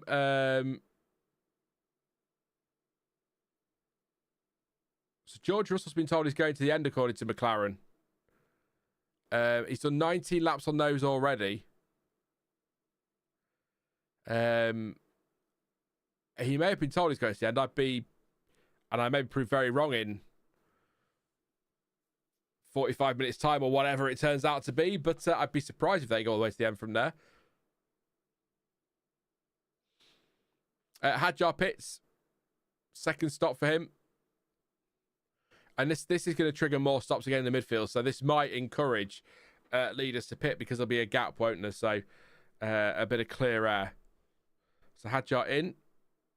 Ongoing nice fresh set of hards and off he goes. Trying the undercut. Let's see what we can do. So he's behind Antonelli, wasn't he? So let's see. Ahead well clear of Liam Lawson. We'll keep an eye on Hadjar.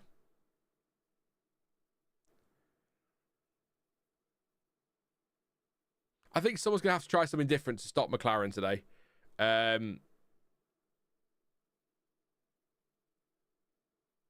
Norris again been told on the radio it's about patience this phase of the race, which of course is what we all really, really look forward to in racing, is drivers driving slower than we know they can.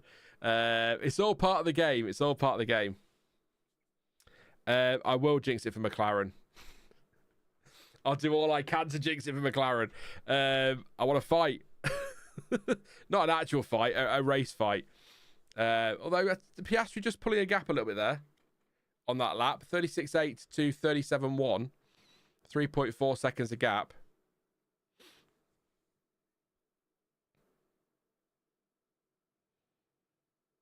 Intriguing. Hadjar, purple middle sector here. So there might have to be... Is anyone going to react? Antonelli hasn't. Albon hasn't. Gasly, Sainz, Bearman won't. And Doohan hasn't. So Hadjar's flying at the moment. Are some of these going to think about saving the pit stop? Going to the end? Interesting. 2 more laps for Lance, says Warren. Hopefully one of the leaders pit into the gap behind Verstappen. One of the Ferraris don't have much to lose, says James.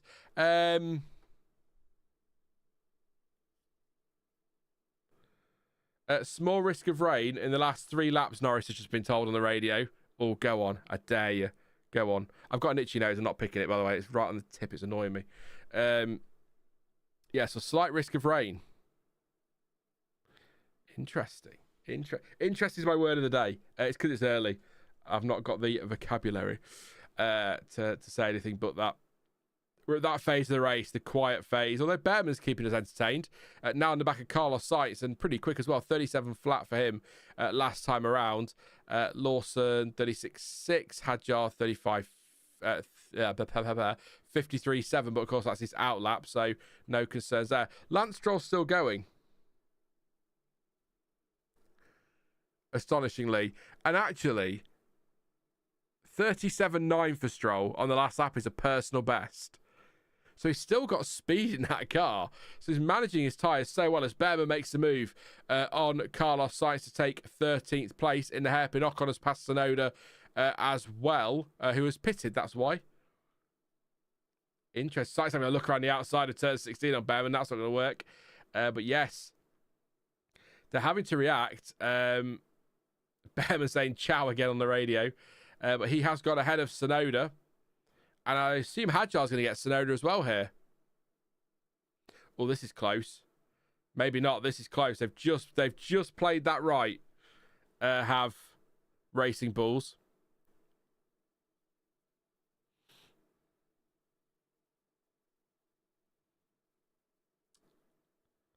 Yeah. 15th and 16th. See what they do from there. But 35.8, by the way. Isack Hadjar, fastest lap of the race. TDBR says, not going to lie, this isn't as good as the Australian Grand Prix. Australia had the benefit of a bit of chaos, though, didn't it, with the rain? So this is a bit more of a normal F1 race, if that makes sense. Anyone wants to take a bet Lance will be in the wall soon enough, says Preppy Girl. Maybe. He's doing well, though. I mean, look, we can mock him, but 35 laps on the hards, 37.8 on the last lap of personal best. For comparison, Ocon, who's pitted, did a 37.7. Only a tenth slower. And actually, only as Stroll does pit, about a second or 9 tenths off the pace of the McLaren. So in comes Stroll finally to get rid of those hards. It'll be a nice set of mediums to the end, I'd imagine, from here. I can't think that he'd have done all of that without planning to go to the end. They are new.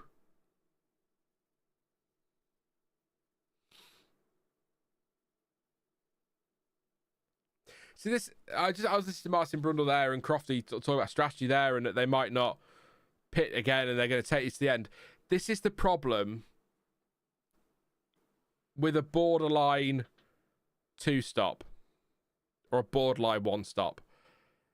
Instead of just pitting because, let's go racing, we just have this tyre management, get them to the end. And I know it's part of the game, and I understand that, but it's just a bit, makes the race fall a bit flat, doesn't it, in the latter stages when no one's got the tyres to do anything, and we're all watching Nico Hulkenberg, hoping that he overtakes Liam Lawson or something. Yeah, so if they do go to the end on these, this might be a bit of a flat. You never know. And I'm going to shut my mouth because in comes Lewis Hamilton. So there we go. Maybe that's who we need to be watching here. But I hope we get some more stops and we can have some action. So it's a nice fresh set of hard tyres. They will go to the end for sure from there for Lewis Hamilton. He could be quite pacey here. Stroll is on the purple middle sector, by the way. So this is going to be quick. This could be the right way to go. We're going to find out in a few laps time. We're on lap 38 of 56. We're getting there. So we should have an idea just in front of Ocon there as well. That's good from Ferrari. Nice little gap as well. Hamilton's got 21 seconds.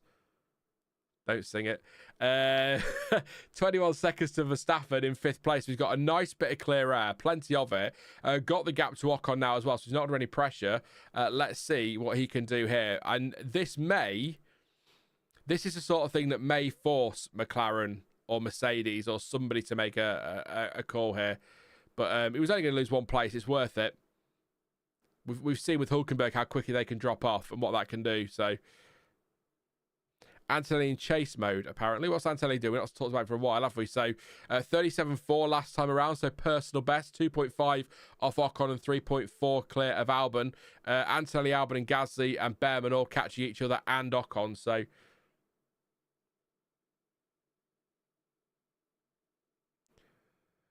Norris's front left, he's just been told, is worse than Piastri and Russell.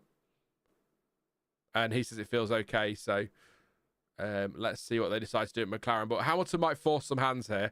Let's see. He's already cutting the gap down to Verstappen, as you'd expect. 28.7 in the middle sector. 29.1 for Piastri. 28.9 for Norris. 29.1 for Russell. 29.3 for Leclerc. So Hamilton he's on the move.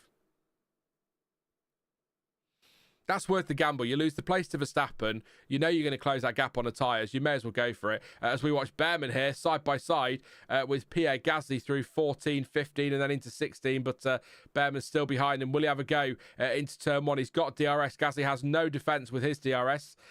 He's not close enough to the car ahead. And Bearman into turn 1, up the inside. And no, Gasly has the outside line, which is the way to go through there. Bearman nice and close to him, though. May have to wait for the long back straight. Might have a go into turn 6, but he needs to be confident he can pull that gap out. Otherwise, he'll be under pressure down to the hairpin from Gasly. So he might sit back. We're about to find out as we go to 6. He's quick as Bearman. Very quick. Piastri says, I think we can go to the end. So Piastri is going to try and go to the end on these tyres. So we'll see. We'll see. Right, Hamilton's on his first flying lap out of the pits. Already the gap down to 19.7 ahead to Verstappen. So no one's crashed yet, I believe. No crashes. Just the brakes on Alonso's car. Right rear caught fire. So he had to retire. But yeah, everybody else still running. No crashes. So but Bortoleto had a spin. That's not really a crash, is it? So Millie says, I can't believe they're making us wait 2 weeks. Right. It's appalling. We should have one every week except for Christmas. Maybe New Year. Have 2 weeks off at the end of the year. There you go. One day they probably will. Maybe not in our lifetimes, but one day they probably will. Here goes Bearman again on Gasly, who defends nicely to the hairpin. Bearman will try his favourite move of switching back. He'll have the outside line for 16. Is he going to get it? This could be a bit risky. He's going to try it. Nope. Backs out of it, tucks back in quite nicely. We'll get DRS again down to turn 1. Might try the outside, will he? Or will he go for the inside? He's going to go to the outside this time, Bearman. Into turn 1, moves up nicely, just before we got to turn 1, actually, into 10th place and into the points for Ollie Bearman. Hamilton, a 35.8 on the last lap, 4 tenths quicker than the leader. And I'm trying to work it out. 6 tenths quicker than Verstappen. There we go. So new tyres could be the answer.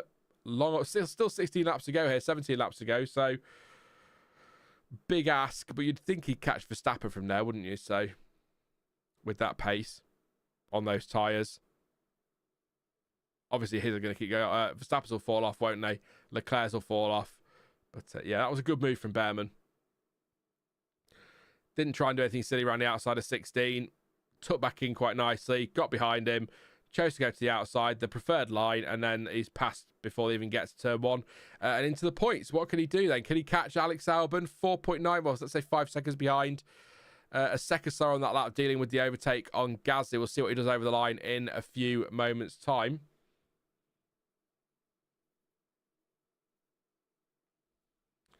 There was a stat there from Crofty that I missed, but I'm sure it was thrilling.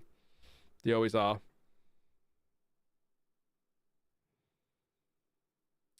Warren says 2 Haas in the points. Didn't think I'd say that after Australia. Addy Boy saying double points for Haas. Yeah. No, they were nowhere. Australia, we were worried, weren't we? Because we'd had all testing and things, and we sort of...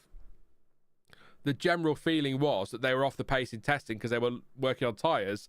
Then we got to Australia and they were atrocious. And then they turned up here and they're performing. So maybe one of those seasons for Haas. But yeah, double points at the moment. Ocon 7th. I missed Ocon up there in 7th place. Bearman in 10th. Good points. Very good points. Does that... No, we still need... Hang on. Sean's checking things on the fly. No, if Alpine can score today as well, Gasly's in 11th, that would mean that all 10 teams will have scored by the end of round 2. So that'd be pretty cool. 17.6 a gap between Verstappen and Hamilton. Hamilton did 35.4 on the last lap, 0.6 quicker than Oscar Piastri and 1.2 seconds quicker than Lando Norris. But surely, critically for him, 0.7 quicker than Verstappen. It's possible. It's possible. We're 28 likes away from 200, by the way, so please do leave a like. 1,300 of you here. Thank you for spending your Sunday morning, Sunday afternoon, Sunday evening with me. Grateful for the company. Good to chat to other F1 fans during a race. I've been keeping an eye on this one a bit more closer than usual. I usually chat to you a lot more, but I'm intrigued by what's happening out there. This is top pace now, Max. Keep going, says GP. To Max Verstappen, obviously. So, yeah, thank you for your company. As I often say, treat it as mates in the pub or mates in the living room or whatever, watch the F1 together, but I'd only be talking to myself anyway, so at least this way I'm not totally crazy. There you go. That's the benefits of doing these. I'm not completely mad. Have the top 6 box, asked Ralph. Yes, everyone's pitted. In fact, Hamilton, Tsunoda, Hadjar, Lawson and Bortoleto have all pitted twice. But yeah, that's where we're at the moment. 35-0 for Hamilton last time around as well. I think I've already said that one, but I'll say it again. Why not? In fact, no, that's another lap. It's so 1.1 quicker than Verstappen on that lap. Quickest driver out there by a margin as well, by the way. So that second pit stop, if nothing else, he's having fun out there, that's for sure. But he's definitely closing the gap to Verstappen as we're watching Yuki Tsunoda now on the back of Jack Doohan. It's not really worked for Racing Bulls again today, has it? For one reason or another. Strategy not really working. They're not coming through as quickly as maybe they were hoping. But hopefully they can. I was hoping for points today for them. But interestingly enough, for those keeping track, Tsunoda 15th, Hadjar 16th, Lawson 17th. So all but one Red Bull driver are together in the running order, if not together on track. The other one, you might have heard of him, Max Verstappen's up in 5th place. So chance of drizzle towards the end of races. Lance Stroll hasn't got the inside of Carlos Sainz's turn 1. That's a nice move, actually, by Lance Stroll, whose pace is decent on those medium tyres. As you'd expect, the fresher medium tyres, he ran 36 laps on the hard tyre. But Norris is struggling. I just caught Martin Brundle. I was just looking at the tyre history there. Lance Stroll did 36 laps on those hard tyres. Piastri and Norris already 28 and 27 laps respectively. So that's a long way to go with 14 left. Lower fuel, of course, but still a long way to go on those tyres. But if Stroll could do it on 36 laps, they might be okay. But Norris is really struggling for pace. 0.6 slower than Piastri on the last lap. and actually half a second slower than Russell as well behind. So I don't think he's under threat at the moment, but you'll need to keep an eye on that one. 35.5 for Hamilton last time around, still quicker than anybody else out there at a glance. This is Jack Doohan in 14th versus Yuki Tsunoda in 15th place.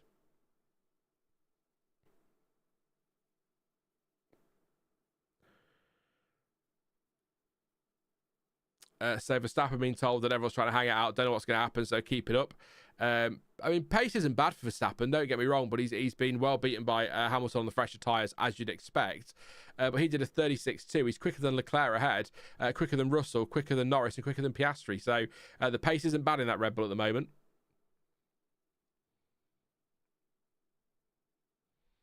Agro said Ferrari gave Leclerc the advantage over Lewis with the tyre strategy. I don't think so. I think they've done the right thing and they've hedged their bets there. Hamilton only lost one place to Verstappen. They weren't really catching Russell anymore. It's worth making that switch. If the roles have been reversed, they might have done it the other way around. But I'm still surprised they've not changed Leclerc's front wing.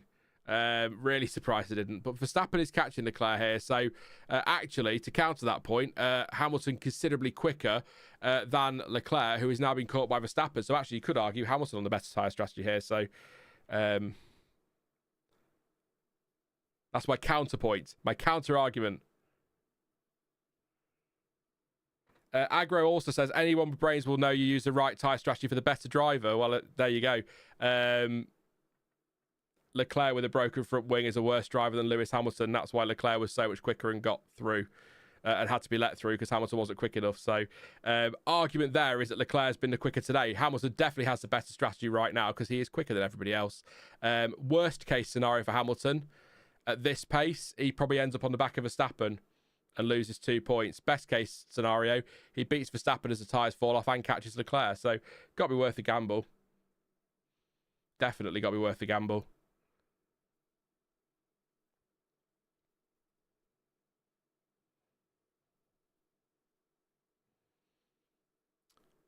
Piastri, Norris's pace improved. That's what I was going to say, sorry. 2/10 now of Piastri's pace. So there was an improvement. So maybe just a sloppy or a difficult couple of laps there as we watch. I thought Hadjar was going to have a go with a late move into turn one. That would have been ballsy on Jack Doohan. Tsunoda got through, by the way. What's Hadjar going to do?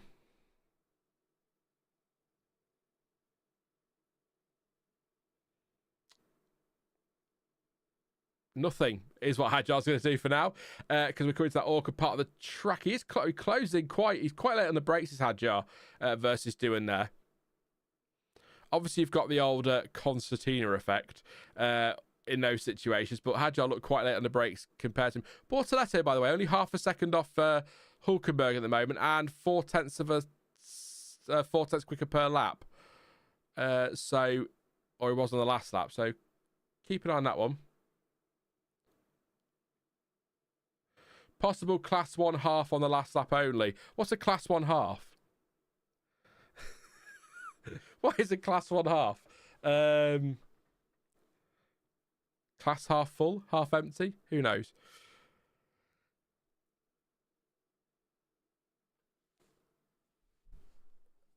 I don't know what to say. Is Hadjar. Thank you, Hadjar. Goes for the move here on Jack Doohan into hairpin. He's on the outside, Doohan on the inside. Doohan locks up. That's going to force Hadjar widen off the track.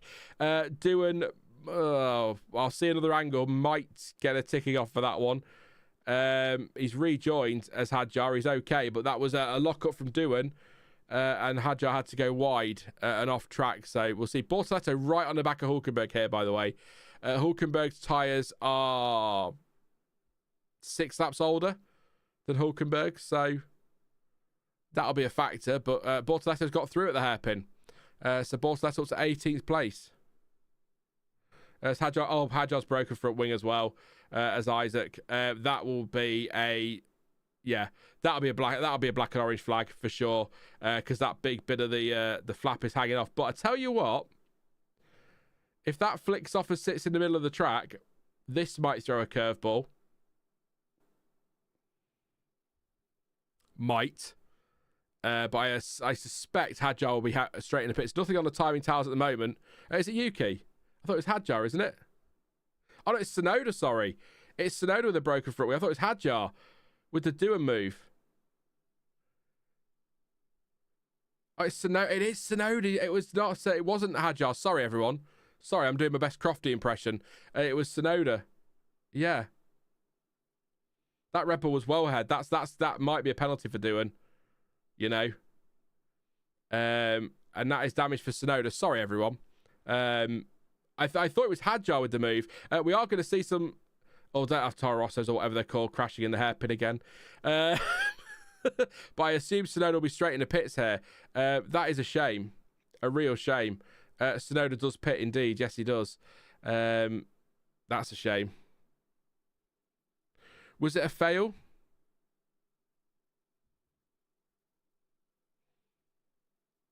Because there wasn't contact with Doohan. They are having a look at that. The stewards have noticed that one, by the way, for forcing the driver off the track. There wasn't contact, but I wonder if coming back on track over the curb, if we could see a replay. Maybe, or just a failure. Full stop. Taking a little while to get off, actually, to be honest. But here we go. Fresh tyres, but it's such a slow stop. 12 seconds usually for a front wing. Tsunoda 17.6. Let's have a look. No, it's failed. It's just failed. Okay. Right. So I'm going to clear up my own mess here. The incident at turn 14 was Doohan and Hadjar. And it's just a front wing failure for Tsunoda. So that's caught. There we go. There we go. So to confirm. It all gets very confusing. Hadjar and Doohan, that is under investigation. Hadjar around the outside, Doohan locked up, forced Hadjar off track, and then for some reason, failure on the front wing for Tsunoda on the start-finish straight when he was tucked up behind Carlos Sainz. So there we go. All done. Norris 3.5 behind Piastri at the front, so that gap has come down now. 0.3 on the last lap. Hadjar now on the back of Doohan still on the back of Doohan, sorry. Tsunoda is a lap down after all of that chaos. What's happening? Hamilton 35.7, Verstappen 36.1. The gap is 13 seconds. Purple first sector for Hamilton. It's on the move again here. Problem here for Verstappen. No, so no, the driver tracker's doing its thing. We get under investigation, the Doohan Hadjar thing. I'd be surprised if Doohan doesn't get something for that, to be honest with you. Yeah, if you look at the driver tracker, Sauber are 1 and 2. Honest. Long brake pedal for Lando Norris as well, by the way. So, concerning there.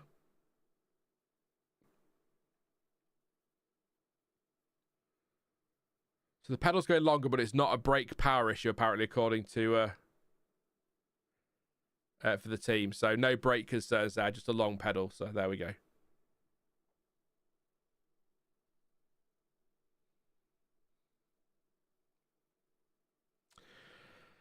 Piastri still leading. Norris second, Russell third, Leclerc fourth, Verstappen fifth, Hamilton in sixth place, seventh Ocon, eighth Antonelli, ninth Albon, and 10th Bearman. Hadjar having to go at Doohan again. Was that a late move for Doohan? Super aggressive defense for... Doohan twitchy on the exit there. You won't get into 16, Hadjar. Just tuck in Isack, mate, and go for it again. See that one again. That was that just caught out of the corner of my eye. I was reading through the order there. But Bearman 10th, Gasly 11th, Stroll 12th, Sainz 13th, Doohan 14th, 15th Hadjar, 16th Lawson, 17th Bortoleto, 18th Hulkenberg, 19th Yuki Tsunoda. Yeah, I thought it was a little bit of a late move, to be honest, Warren. I need to see a replay for sure. I'll have another slug of a drink. Sorry to anyone who hates squash.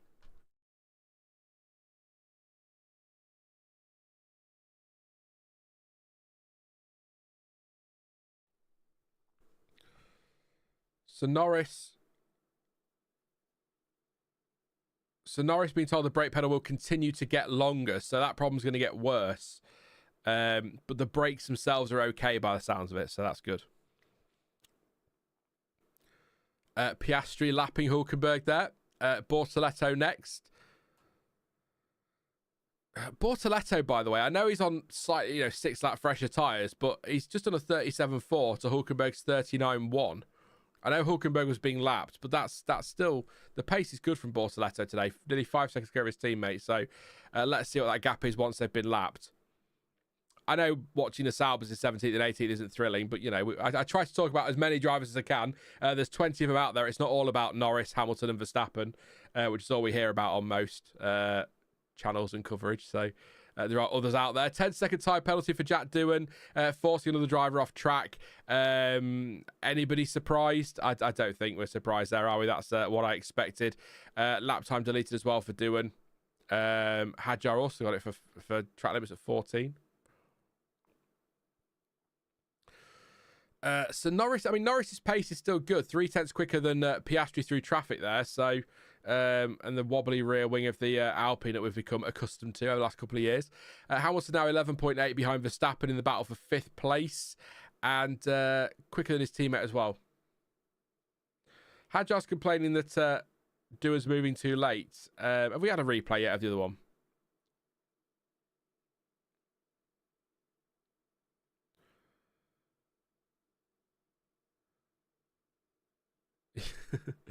Max Verstappen, sorry. Max Verstappen. It's we're on board with him now, with Max. He is behind Charles Leclerc, 1.4 seconds. So at the moment, Leclerc not got the pace.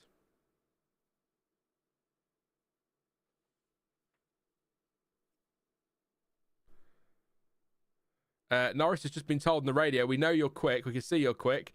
We'd rather finish second than not finish at all, so no hard braking, is what he's been told. 6 laps to go. No hard braking when you've got that long straight on the run to turn 14. That's mad. But yeah, it'll happen. It will happen. Yeah, we'll keep an eye on him, but his pace is still good, so...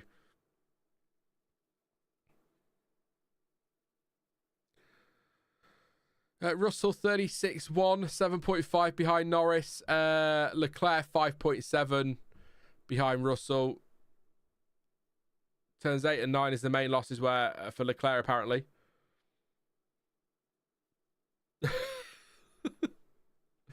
Leclerc, you've told me about 10 or 15 times, I know.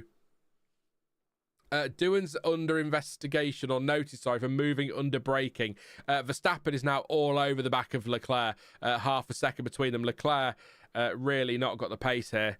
I can't remember who in chat was saying earlier that Hamilton was given the inferior tyre strategy, but clearly that's not the case. Moving under braking into turn 1 is what Doohan's been noted for. Leclerc's pace is actually, 36.7 for him. 35.4 for Hamilton. That's 1.3 seconds. I think time is probably running out now for Lewis, but Leclerc's just falling off here big time. Remember when Sean was talking about Leclerc winning earlier in the race because he had the pace? Oh dear. Yeah. I'm not going to respond to that, but that's not the channel we are, so do one. Piastri still leading 3 seconds actually, so slower, 0.2 slower than Norris on that lap. So despite the long brake pedal for Norris, he is still rapid. I've got to make a short after this somehow.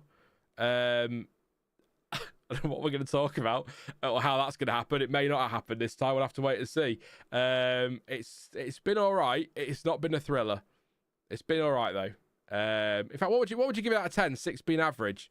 In chat, let me know. I'm not a bad race at all because it hasn't, but it's certainly gone through its quiet phase. But now we might get some drama late on, which could spice it up a bit. Verstappen all over Leclerc, chasing somebody down on the last lap again.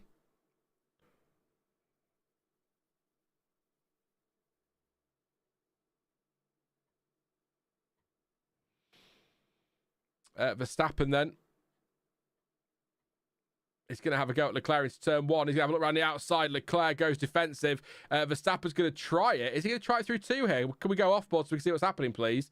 rather than on his nose. We can't see it. He's going to try again around the outside of turn 3, and Charles Leclerc has been passed by Max Verstappen. That's a lovely move from Max Verstappen, what we saw of it. For some reason, we were on the nose cone and not actually watching the overtake itself. So I'd like to see that again as Leclerc has a go into turn 6 and can't get that slowed down. It's not going to happen. So that's just going to cost him time, which could open the door for Lewis Hamilton, who is now 10 seconds behind Leclerc. And the pace, by the way, Leclerc a 36.5, Hamilton a 35.2.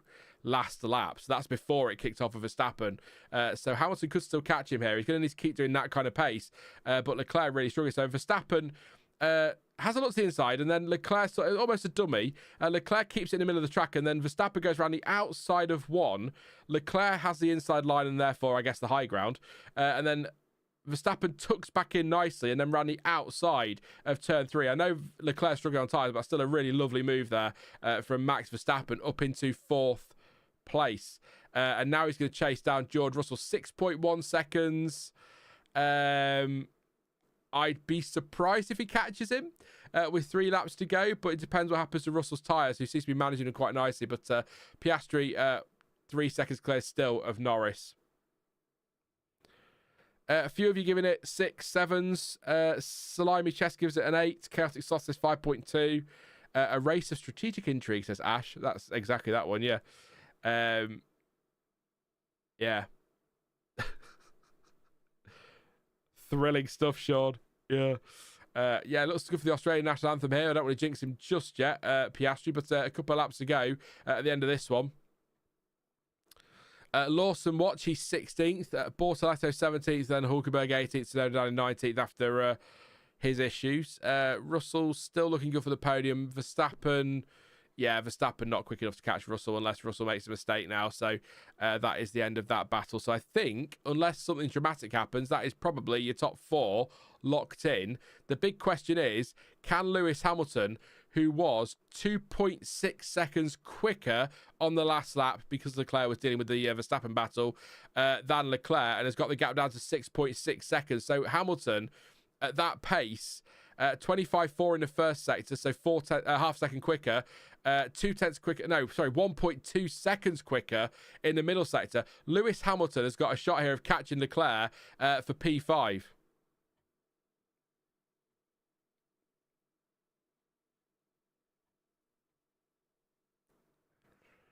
Interesting. 5.9 the gap. That's coming down again. So Leclerc's tyres dead by the look of it. Unless they are going to swap them around. That's a good point from Crofty there, actually. Are they going to swap the cars around anyway, given that Hamilton did let Leclerc go earlier in the race? But I don't really think that's much. I don't think that's what's happening here. I think Leclerc's tyres are just done. The gap's down to 5.7 already. I might be wrong, but I think that's... so Norris told brake situation is critical. The pedal is going flat, he said. So Norris, a nervy final couple of laps here for Lando Norris. He needs to just take it easy. The gap at the front now is 5 seconds, so he has backed right out of it. 1.2 seconds slower than his teammate last lap. He just needs to get it to the end of the race here. So Oscar Piastri, unless Oscar Piastri makes a mistake or has any kind of problem, looking good here. Lando Norris, yeah.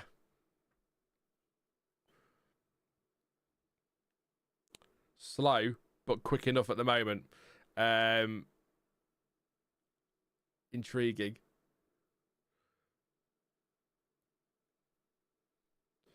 I'm watching... I was trying to watch Russell's pace. He was 9/10 quicker on the last lap. That's not enough to close the gap at all. We're on the final lap of the race. Oscar Piastri.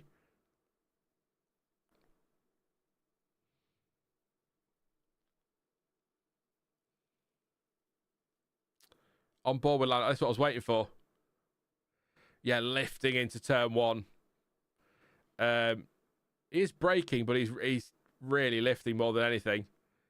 Engine braking.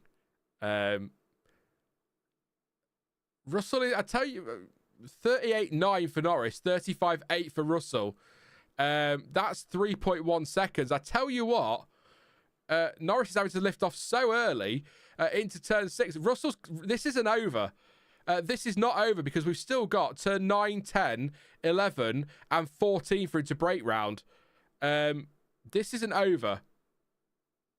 Norris, he might just about be okay, but he's having to lift off so early because he can't brake that you've got... I mean, look, for example, half a second between them in the first sector.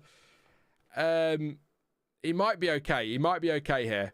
But Russell is definitely closing that gap. But Oscar Piastri on the back straight now, looking for his first win of the season. Gap down to 2.8.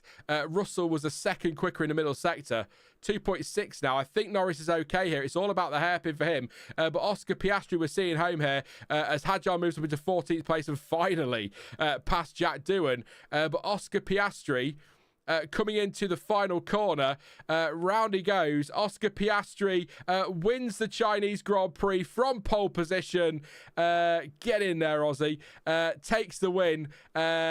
And Norris is going to hang on to second place. Russell was 1.4 seconds behind him. 1.3 as they went over the line. Norris, another lap, and it was game over there for him in that battle. Lewis Hamilton is catching Charles Leclerc, but Leclerc will hang on to 5th place. 2.1 seconds behind those two. Verstappen in 4th place, as I say there. Hamilton over the line in 6th. So Piastri 1st, Norris 2nd, Russell 3rd, Verstappen 4th, Leclerc 5th, Hamilton 6th. Ocon, Esteban Ocon, quietly going about his business today, as drove so well. 44 laps on those hard tyres as well. Good stuff from Esteban Ocon into turn 16 to take P7 for Haas. As Warren said, didn't think we'd be saying that a week ago. What a drive for Ocon. Kimi Antonelli coming across the line now in 8th place for him. 9th for Alex Albon. And Ollie Bearman, assuming he gets it right in the final corner, which he does, comes across the line to go double points for Haas, as we've got Hadjar and Doohan still fighting. Hadjar's fallen back behind Doohan. So for some reason, Isack Hadjar is getting sick to death of Jack Doohan and has a look into turn 16. You're not going to get through there, lad. And Doohan's going to hang on to 14th place. Stroll was 12th in the end. Gasly 11th, by the way. Sainz 13th. Doohan 14th. Hadjar 15th. Although, of course, Hadjar will move up to 14th place because Doohan has a penalty. Lawson is going to come home 16th. Bortoleto 17th. Hulkenberg 18th. And poor Yuki Tsunoda 19th place. But squeaky bum time for Lando Norris there, for sure. So there we go. All good. Oscar, I love Oscar Piastri. He's so chill on the radio. Just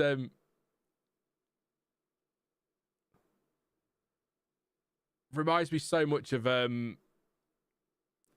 not exactly, but so much of Kimi Räikkönen and how dry he is over the radio and how chill he is. I like that.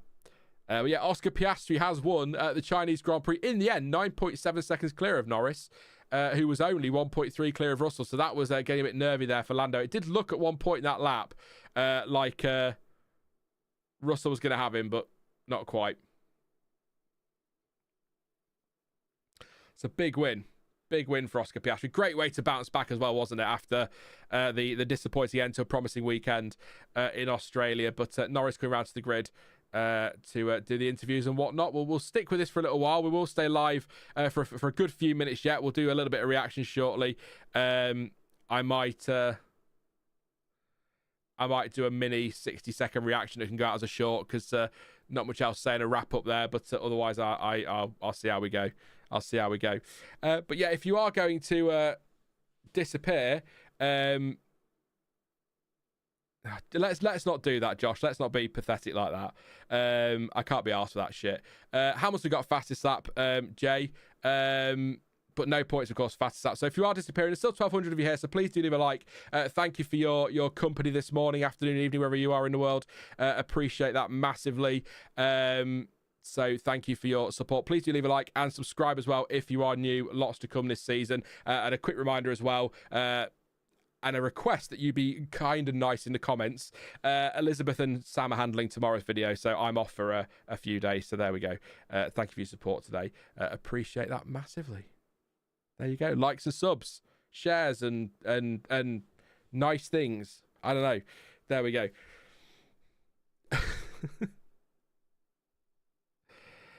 Josh says Oscar is nothing like Kimi. He's super intelligent. That's what someone with superior intelligence sounds like.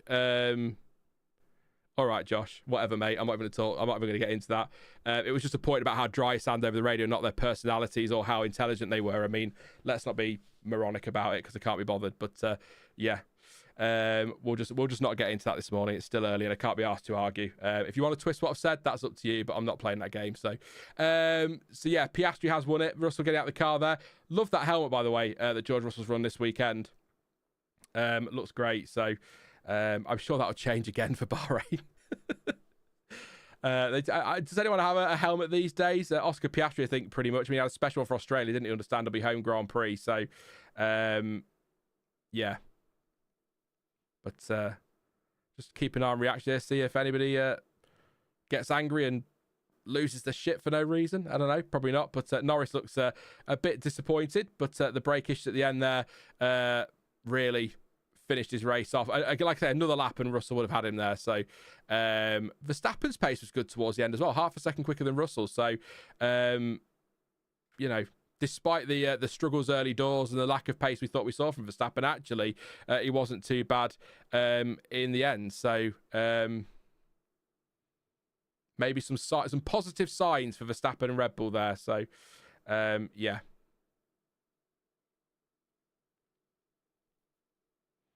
Fans happy in the grandstands there. I'm just going to block you, Josh, if you're just going to be a see you next Tuesday, because I can't be arsed with you, cunt.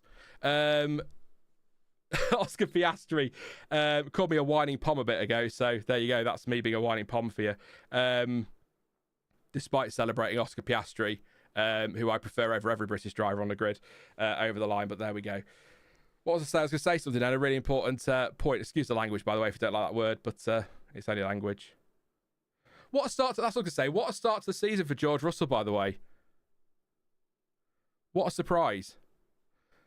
It's, you know, it's, I do say a lot, but try running a live stream, Mikey, or Mickey. It's not easy, mate. So yeah, no, what a start to the season for Russell. I mean, when we came into the season, they were talking a lot, were Mercedes, specifically Toto Wolff, about, you know, McLaren, Red Bull, Ferrari probably been the better teams this start to the season, and that they were going to struggle to keep up with them. And then we got to Australia. George Russell ends up somehow on the podium and then qualifies on the front row yesterday, which was fantastic.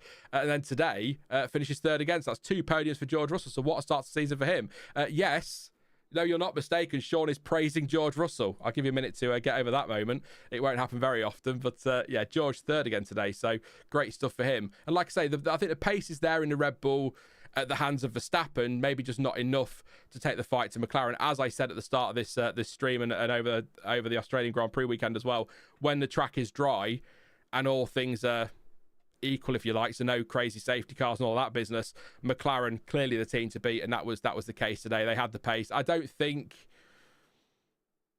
we had late on with Norris's brake problems, thought Russell might close that gap, might be able to get him at the end, but I don't think really Russell was ever in it for the win today without some sort of safety car or some sort of luck or just something going his way. So I think third was his best result today, and he's done a cracking job with that one as well, and McLaren looked pretty comfortable. So kind of what I was expecting. So there we go. Nothing else to say on that. We'll talk a bit about it all in a moment. So more races. I'll take some of your comments then, and then I'll go through the order, read it through properly with gaps and things. As Mercedes, I'm going to read it. Hang on.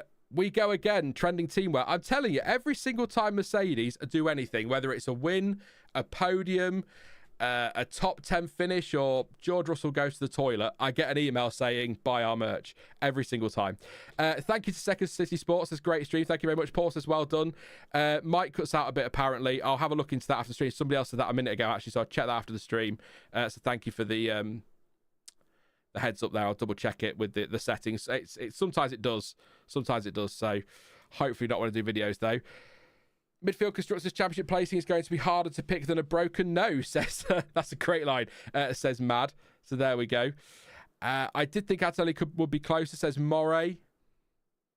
3.7 behind Ocon's a bit surprising.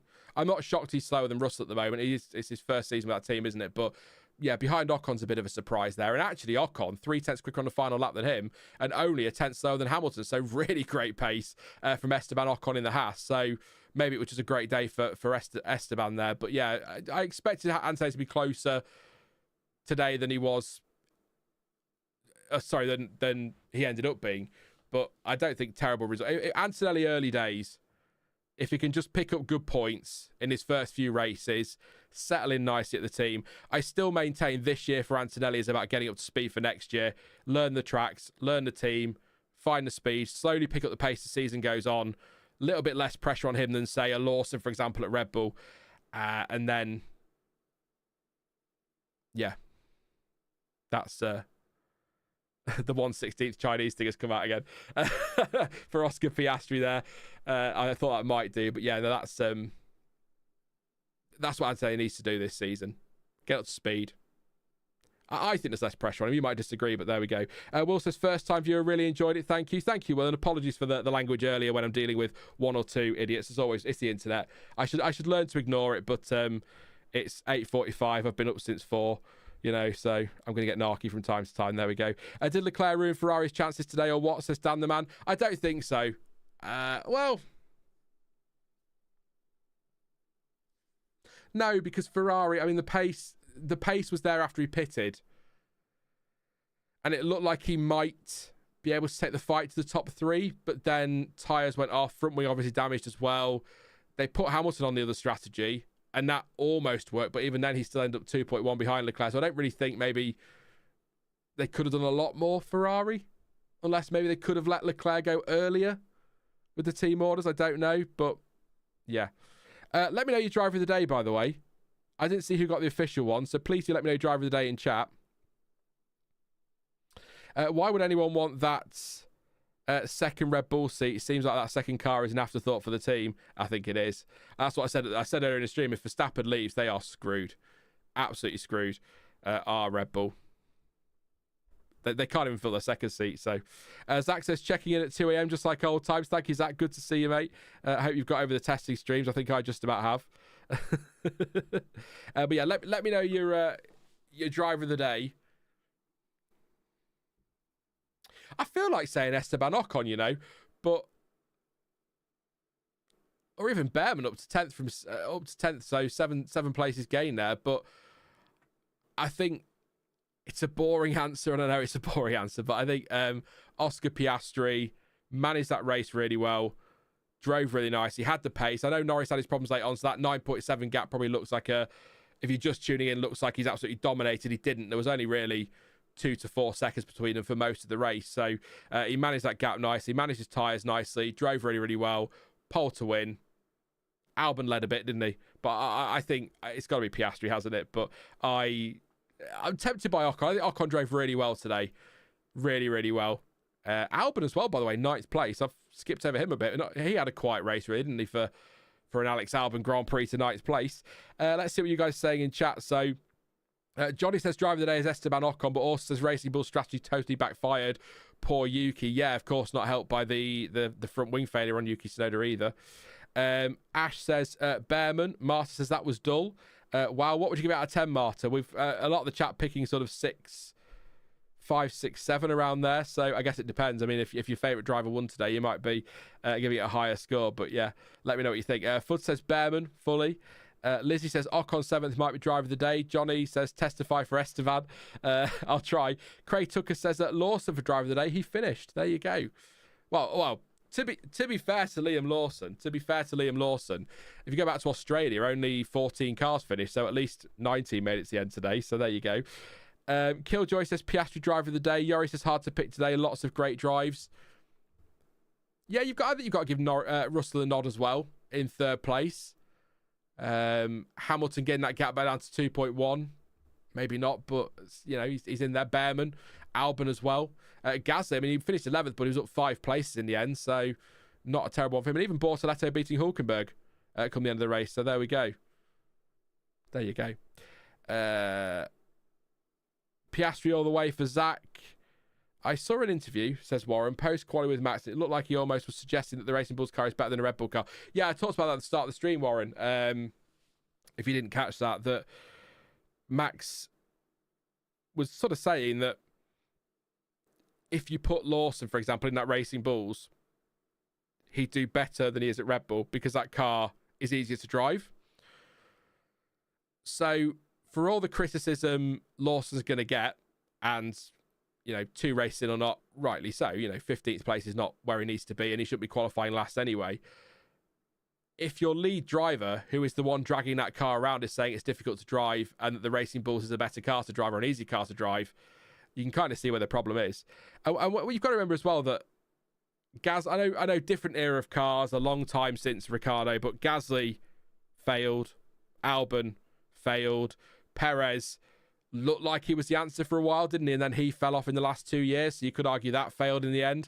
Lawson at the moment, 2 races in, has failed, but still time for him to turn that around. Hopefully he'll get the races to do so. I'd like to see him get to at least the midpoint of the season before they make a chop for the driver, but we'll see what happens. But you put Hadjar in there, you put Tsunoda in there, who's to say they won't fail as well? So maybe there's a conversation to be had around that, but there we go.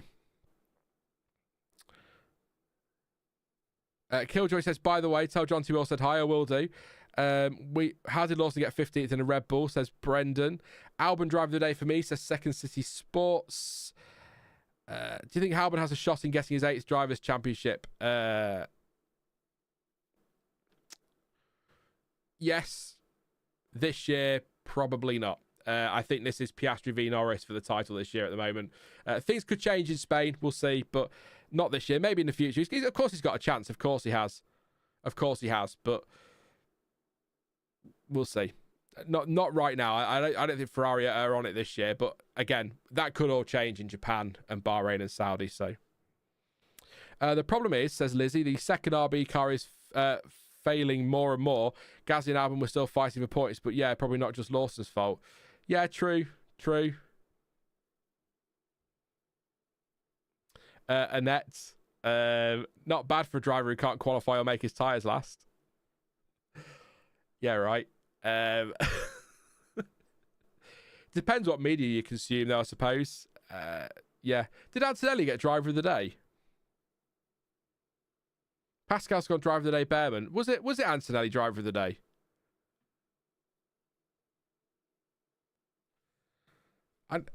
I'm going to let you tell me, chat. I was going to go look for it, but you can let me know, chat. Really?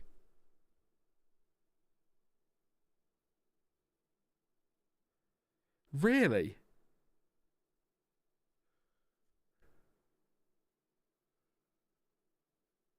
Really? Antonelli got the official driver of the day.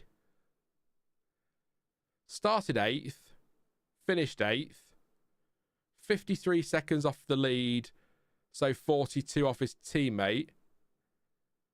Pitted the same number of times. 3.7 behind Ocon, 2.5 clear of Albon. I'm not saying that's a bad race for someone in his second Grand Prix at the age of 18 years old and still needs to get up to speed, but I don't think that's anywhere near a driver of the day performance. If that's a driver of the day performance, then is that where our standards are as F1 fans? Has Antonelli got a massive fan base then? Is this going to be the new Verstappen driver of the day that we used to get all the time when he was younger, and it was all the Orange Army making sure he got it every week? And Norris, I think, had that up for a while as well and whatnot.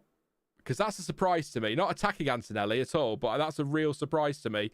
I would say, looking at that field, Piastri, Russell, Verstappen, Ocon, Albon, Bearman, Gasly, Stroll even.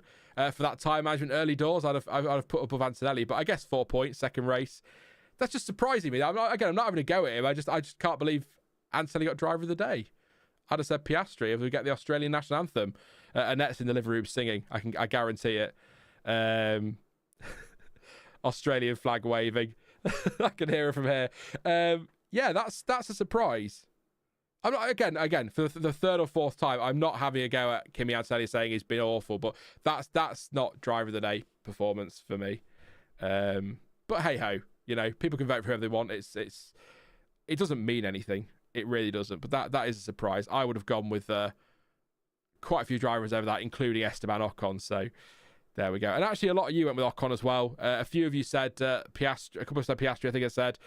But I think Stroll as well. That first stint from Stroll, 39 laps, was it? On the 36 laps, sorry, on the hards. And Sainz actually 39 at the end, by the way. Others have done more, but yeah, that was still good. So I'm just a little bit surprised. Yeah, sorry. Sorry, Antonelli fans. Not having a go, just confused. Anyway, Zach says Italy has switched allegiance to Antonelli because we've got F4 from Ferrari. Yeah, fair enough. I feel that pain for sure. So I'd argue Lawson too for going from the pit lane to 15th in what that wheelie bin of a car, says Fudd. I wouldn't go that far, but it's a recovery. It's actually a worse recovery than yesterday, though, isn't it? He finished 14th yesterday in the sprint, but 2 stops versus a lot of the field doing 1.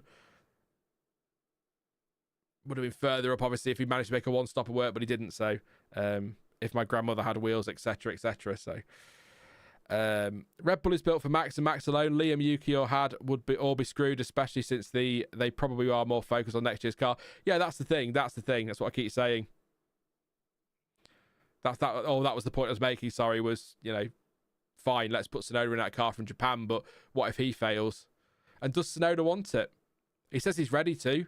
And he says he wants to drive it, but Tsunoda's got to have an eye on next year and beyond because he can't be at Racing Bulls forever. It's supposed to be the junior team. So once that Honda deal with Red Bull is over, which is the end of this season officially, isn't it? When they become RBPT Ford or whatever they're going to call themselves. It's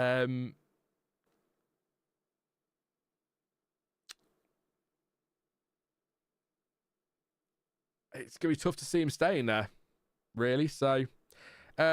see you later, Second City Sports. Appreciate your company this morning. Hope you've had a good stream and hopefully see you next time out for Japan, if not before.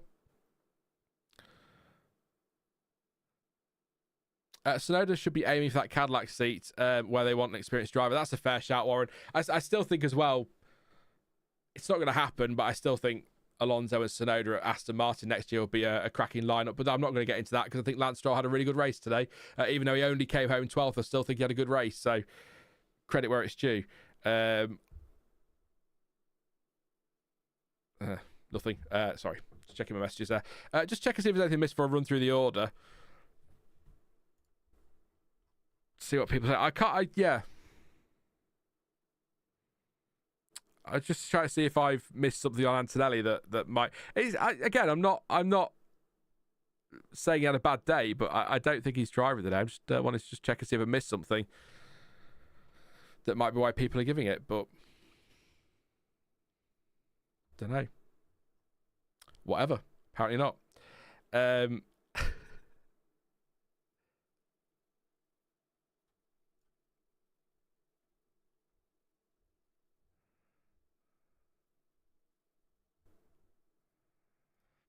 Anyway, sorry, I couldn't find anything. Sorry. Anyway, Doohan needs replacing. Sorry, but not good enough for F1. Says not the Manchester United I recognise. Yeah, give him.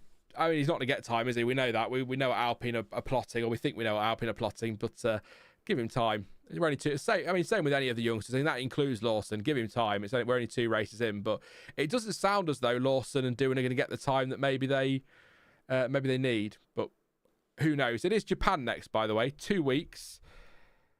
2 weeks from today, and then it's Japan, Bahrain, and Saudi Arabia back to back before we go to Miami. Yay! I really don't like that track. I'm sorry. Anyway, so quick slug of drink because my mouth is drier than.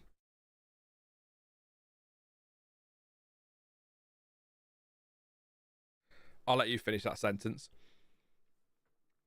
Oscar Piastri has won the 2025 Chinese Grand Prix, finishing 9.7 seconds clear of Lando Norris, in the end over the line after Norris suffered with a long brake pedal towards the end. George Russell closing in, got the get down to 1.3 on the final lap, but finished in 3rd place. Max Verstappen 4th, 5.5 seconds behind Russell in the end, and pretty rapid as well towards the closing stages of the race. 5th place for Charles Leclerc with that broken front wing, just about fending off teammate Lewis Hamilton, who finished 2.1 seconds, of course, from Ferrari team orders there. Hamilton having to let Leclerc go earlier in the race, and Hamilton making a second stop and still closing the gap. Leclerc's tyres really fell away towards the end. Fantastic drive from Esteban Ocon. A lot of people calling him for driver of the day. He picks up some good points for Haas, up 4 places as well. And some really nice stints on his tyres too, some good racing. And that overtake as well on the grass. Wow, what a move that was. Kimi Antonelli, apparently the official driver of the day for reasons, finishes in 8th place.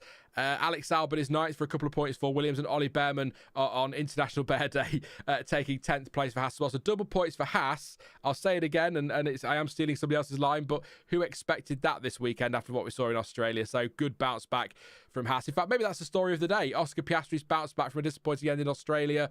Ocon and Bearman bounced back for Haas. So there you go. Maybe that's the story. 11th place for Pierre Gasly, end up 5 places, with Lance Stroll 12th, Carlos Sainz in 13th, and Isack Hadjar in 14th place. Lawson was 15th coming into the race, 16th for Doohan.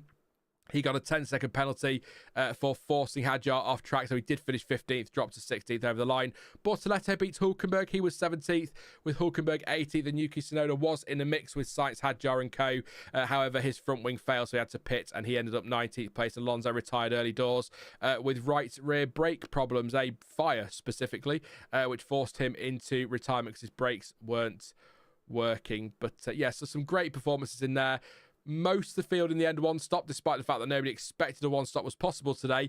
Hamilton for Ferrari, Hadjar, Lawson, Bortoleto pitted twice, Tsunoda 3 stops because of the front wing, but really a 2-stop strategy, and was forced into the extra stop, so that's why he was there. But yeah, great bounce back for Piastri. Great stuff as well from Ocon and Bearman to bounce back for Haas. Good race. What are we rating that out of 10 in the end? What do we think? A few of you went 5 or 6 earlier in the Grand Prix when we asked that question at around the halfway point. Would you give that a high score? Would you push 10? I'd be surprised if anyone says 10 out of 10. I think 6 isn't bad. People will think 6 is a bad score, but it's not. I'd say 6 out of 10 for that one. There were some really enjoyable moments. I'm never going to get over that Ocon overtake. There were some really enjoyable moments for us to keep an eye on there. Lewis Hamilton got the fastest lap, by the way, in the end. No points, of course, for that, but he did get the fastest lap. But some really interesting moments, intriguing strategy. But it was one of those that had a lot of potential, but because drivers were trying to eke out those tyres that little bit so they could avoid the second stop, it ended up being a bit more of a tyre management race than perhaps we were hoping for. But that's all part of Formula One. It happens, doesn't it? We get that from time to time, or quite often, you could argue. So hopefully won't see that again for a little while, but we probably will in Japan. You know what they're like. But all right, I'd say a 6. I don't think 6 is a bad score. Maybe I could push a 6.5, but 10 out of 10 for the Ocon overtake, which was nervy, was very, very nervy. Anushka says Oscar wins his home race. Yay. Yeah, 160 Chinese or whatever he said in the end. McLaren 2 races, 2 wins, says Cheeky Monkey. Absolutely. It's looking good for them at the moment. Clem says 4 out of 10. Killjoy's gone for 6.5 out of 10. Johnny's gone with 5 out of 10. Anushka said 5.8. Annette's gone with 6. Addy Boy says 6 out of 10 or a 3 out of 5. Frank says 6. Yori says 6.3215 out of 10. Farting Golf Balls, great name, says 3.14159 out of 10. Solid 6 says Ash, mainly strategy intrigue. Yep, that's how I would read it as well. Anush says 6.5. I don't think 6 is a bad score. Like you say, mostly strategy. If you really don't care about strategy and just want to see lots of overtakes and lots of close racing and even some chaos, you're probably giving it like a 2.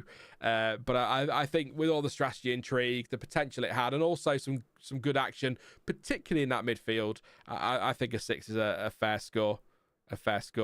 Anush says 6.5. Like I say, Craig's got 8.5. Thank you very much, Pascal, for the super chat. Says have a great birthday tomorrow, Sean. Thank you, mate. Appreciate that. Have a beer on me. Reasonably happy with Sauber so far this season. Tyre deg was too high today. Good data collected today to improve on to Japan. Thank you, Pascal. Appreciate the super chat and your support as always. Hopefully Sauber can find. So it was strategy, like you say today, wasn't it? Or like we've been saying, Hulkenberg stayed out too long on those tyres. He was losing too much time. Bortoleto spin early on really compromised him. Without a safety car, it was always going to be tough for Bortoleto to get back into that in a competitive way anyway. So a shame for them. But I think what I would say, Pascal on Sauber, is they're not quite in a mess they were last year, are they? They look much more competitive. So hopefully they'll be decent for the rest of the season. How was Hamilton's hit on Leclerc not even noticed? FIA always protecting Hamilton. Bortoleto claimed that Hamilton interrupted his fast lap, but FIA never punished him. Pathetic, says Daniel. I mean, Leclerc hit Hamilton. Leclerc was the one that went over the curb, got the wobble, and went into him. So, yeah, not sure. Unless there was another one in the race, Daniel, that I've missed. Sorry, but that's I'm not sure that was a. And anyway, that to me is first lap, turn 1, 2 kind of incident. I don't think there was any need to look into that on either driver, to be honest. So Piastri won Denver. Oscar Piastri, first win of the season for him. Back-to-back wins for McLaren, of course. Norris taking Australia, and a 1-2 as well for McLaren in the end. So driver of the day decision, 1 out of 10, says Johnny. Kieran says mine is Antonelli out of 10. Still can't get over that. Plus we didn't know if Fernando's brakes would last. That's true. And that last lap, it just looked like Russell was going to have him. We went on board, didn't we? And we saw him lifting off into turn 6 massively. And I thought, he's going to be in trouble here. And then he managed to hang on just about. Like I say, again, if my grandmother had wheels, etc., etc. But one more lap, and I think Norris is at least, at best, third. In fact, I don't think... Where was Verstappen on Russell come the end? Should have been all right there, actually. But yeah, not beyond the realms of possibility. Ends up 4th. So he'll be happy the flag came when it did. Craig says maybe I'm biased. What did you say, Craig? 8.5. Are you an Aussie fan? Are you an Aussie P fan? If you are, then maybe. Look, that's nothing wrong with that. When I was watching F1 growing up, and Schumacher was my hero, and I was a big Schumacher fan. If he'd win a race, the race was a 10 out of 10. If he finished 3rd, it was like a 2, even if it was the most dramatic race you've ever seen in your life. So I get that. Swapnil says Leclerc ruined Ferrari tyres saving strategy today. Instead of saving tyres like Max and Lewis, he attacked Lewis because of that. LH had to go for a second stopper and got overtaken by Max. Yes, the Grand Prix finished cars. And so Alpine are the only team not to score this season, says Farting Golf Balls. Question.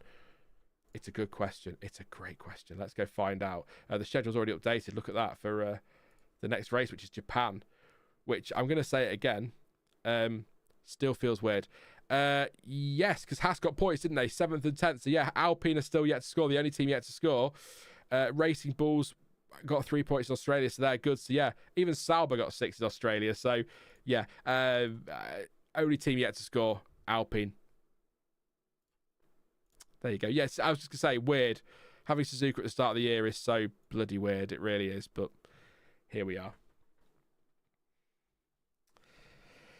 Any questions before I wrap things up? I'll do another 10 minutes and then we'll call it a day there. But any questions, throw them at me. I'm not sure what's going to happen after this, whether or not I'll get a short out. But if I don't, not my fault. The race was a bit, it was all right. Maybe clip up my reaction to Norris nearly getting caught at the end there. Maybe, I don't know. We'll see how we go. That was what I was going to do. Sorry. Get your questions in. I'll come to you in a second. Red Raven, I don't think Red Raven's here, did make a point on Friday. Sam put a short out, which was kind of looking at some stats ahead of the weekend. And Red Raven made the point that we've already had the preview. We don't need another preview. They could go into the main preview to improve it even further. So I think that's the kind of really decent constructive feedback we need, not just you suck or whatever the other moron said earlier. But that's good feedback, and I will feed that back. And I when you said it, I sort of thought, do you know what? I tend to agree because you get the preview Thursday, then Friday lunchtime putting out a short with, all right, some of them were different stats, but some were the same. Maybe isn't what we need to be doing. So we will pass on. I'll pass on that feedback, and we'll look at something else for the Friday of a race week. But I appreciate the feedback. So there we go. Are you doing any tribute video? Absolute legend, says Farty Golf Balls. I've seen a lot of people are going to be looking at his career and things like that. So on Thursday next week, I'm going to have a look at wacky predictions from the past and those that have come true, and some of those that haven't. So just sort of a bit of a slightly more light-hearted look at the other side of Eddie Jordan. We know the team boss stuff. We know what he did at Jordan. So let's have a look at some of the other things he did as a pundit, which kept people on their toes, including, of course, the famous one we all know, Lewis Hamilton to Mercedes, and everyone went, what? Are you crazy? No, he wasn't. So there we go. So that'll be out on Thursday, all being well. I will say that. So Craig is born and bred Melbourne, so that's why he's biased there. Fair enough. How old are you tomorrow, Ash? I am 21, Ash. Oh, yes. Plus 18. Plus a whole other adult. 21 plus a whole other adult. That's depressing, isn't it? Yeah. Who would you say the weakest drivers thus far, says Matt? This season,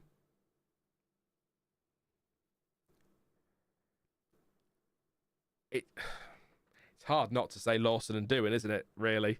Hulkenberg and Bortoleto, difficult car. Better than last year's, but still not a great car. Very much looking to next year. Lawson's disappointed. Doohan's not been terrible. I will say that. I think he's been better than a lot of people were telling me in testing, but he's not set the world alight. But you could argue Carlos Sainz a little bit. Not weakest, but disappointing, to kind of twist that question a little bit. We came out of testing very excited for Williams, and rightly so. They've had some good results so far. But Carlos Sainz crashing out in Melbourne, which can happen in those conditions, and then 13th today, underwhelming. There you go for Carlos Sainz, I would say, so far this season. But yeah, it's hard not to look at Lawson and Doohan, to be honest, which is a shame. Because I was kind of hoping both those would do well this season, but it's not really worked, has it? Who do you support as F1 enthusiastic? Take your pick. Schumacher. Michael Schumacher's the hero, obviously. I've never, maybe Seb Vettel. I never really latched onto anyone, but of the current crop, I'll go down the order. Piastri, Verstappen, Leclerc. I'm a massive Ocon defender for some reason, which I know does some people say. I know Aldas hates that I'm an Ocon defender. We've had many a debate on stream before, Aldas and I, about Ocon, so there you go. But we'll throw that one in there. Why not?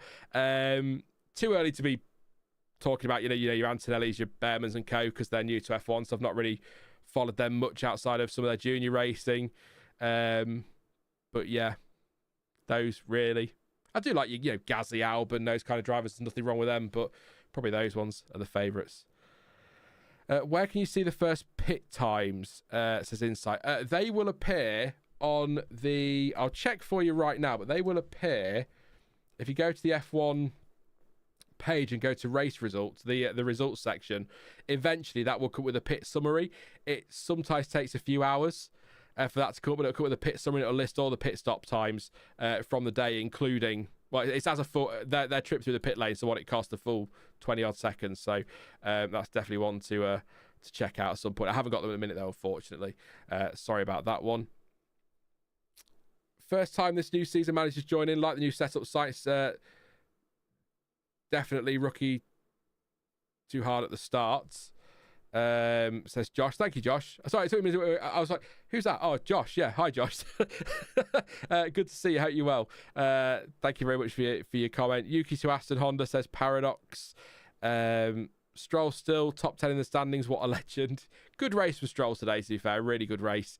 And Annette says, it's cool when you hear the Australian and UK national anthems together, because when I was a kid, God Save the Queen was our national anthem, so it's like two national anthems for me. When did that change, Annette? I should know that. That's atrocious. That is so bad. For all the banter that the UK and Australia have between them, we are massively linked, aren't we? You think I know stuff like that, but there you go. Maybe that's why there's so much banter. I do like the Aussies, and that's not just because Annette's here, and I don't want to be told off, but I do like the Aussies. Great fun. The dry sense of humour, the banter, the they'll call you a see you next Tuesday, but they might not necessarily mean it in a negative way. I call my brother a bastard, for example, but I don't mean it because he isn't, and he's not on any level, but banter. Anyway, when Annette was 7. Oh, so like, what, 10 years ago? Oh, that's not that long ago, is it, Annette? Kiss ass. Any more questions before we wrap it up and Sean starts to go slightly more delusional because he's a bit tired now and ready for bed? I did see a question I was going to answer and I can't find it now. So, oh no, I did answer that one. And I did answer that one as well, so that's fine. Don says, sorry to keep on about it. Can't find a contact, can't find it on the homepage. I'll update it then, Don. I'll check after the stream and I'll pop the email in there as an inquiries email. So, or I'll try and remember to. If I haven't remembered by Japan, come and tell me off, Don. I'll let you tell me off for that one. I'll try and remember to. But yeah, I'll put it in there at some point. I can't remember off the top of my head though. So maybe RB should bring back Daniel Ricciardo says farting golf balls. Farting golf balls. Let's on that note, we're gonna leave it there. That's the end of that before Sean goes into Daniel Ricciardo slander once again. Thank you so much for tuning in today. Really appreciate your company this morning. Please do drop a like before you go. 273. Can we get that to 300? Might be a bit of a push because the numbers have dropped off quite a bit. But yeah, please do leave a like. Really appreciate your support today. And subscribe as well if you are new. Final reminder, there might be a short out later, depending if I can find something in the stream worth clipping up. If not, Elizabeth will be with you tomorrow for the post-race weekend video. That'll be edited by Sam as well, so be nice in the comments, those two taking it on for the first time I've ever handed the keys over to the channel for a couple of days while I have some time off, so I'm a little bit nervous, but there you go. We'll see how we go. Be nice in the chat and look after them for me. But they'll be back tomorrow. There'll then be shorts out on Tuesday and Wednesday. I think Elizabeth's doing Tuesday, Sam on Wednesday. I'll be back with you on Thursday with that Eddie Jordan video I was talking about, and then probably Saturday as well with something else. Then of course it's on to the Japanese Grand Prix race weekend, the first triple header of the season. Cannot wait for Japan, although it's very weird having it as the third race of the season. Congratulations to Oscar Piastri for his result and to Haas for their double points as well today. And of course, Antonelli, driver of the day. But as ever, thank you for watching. I've been Sean. This has been the F1 Word. And until next time, goodbye.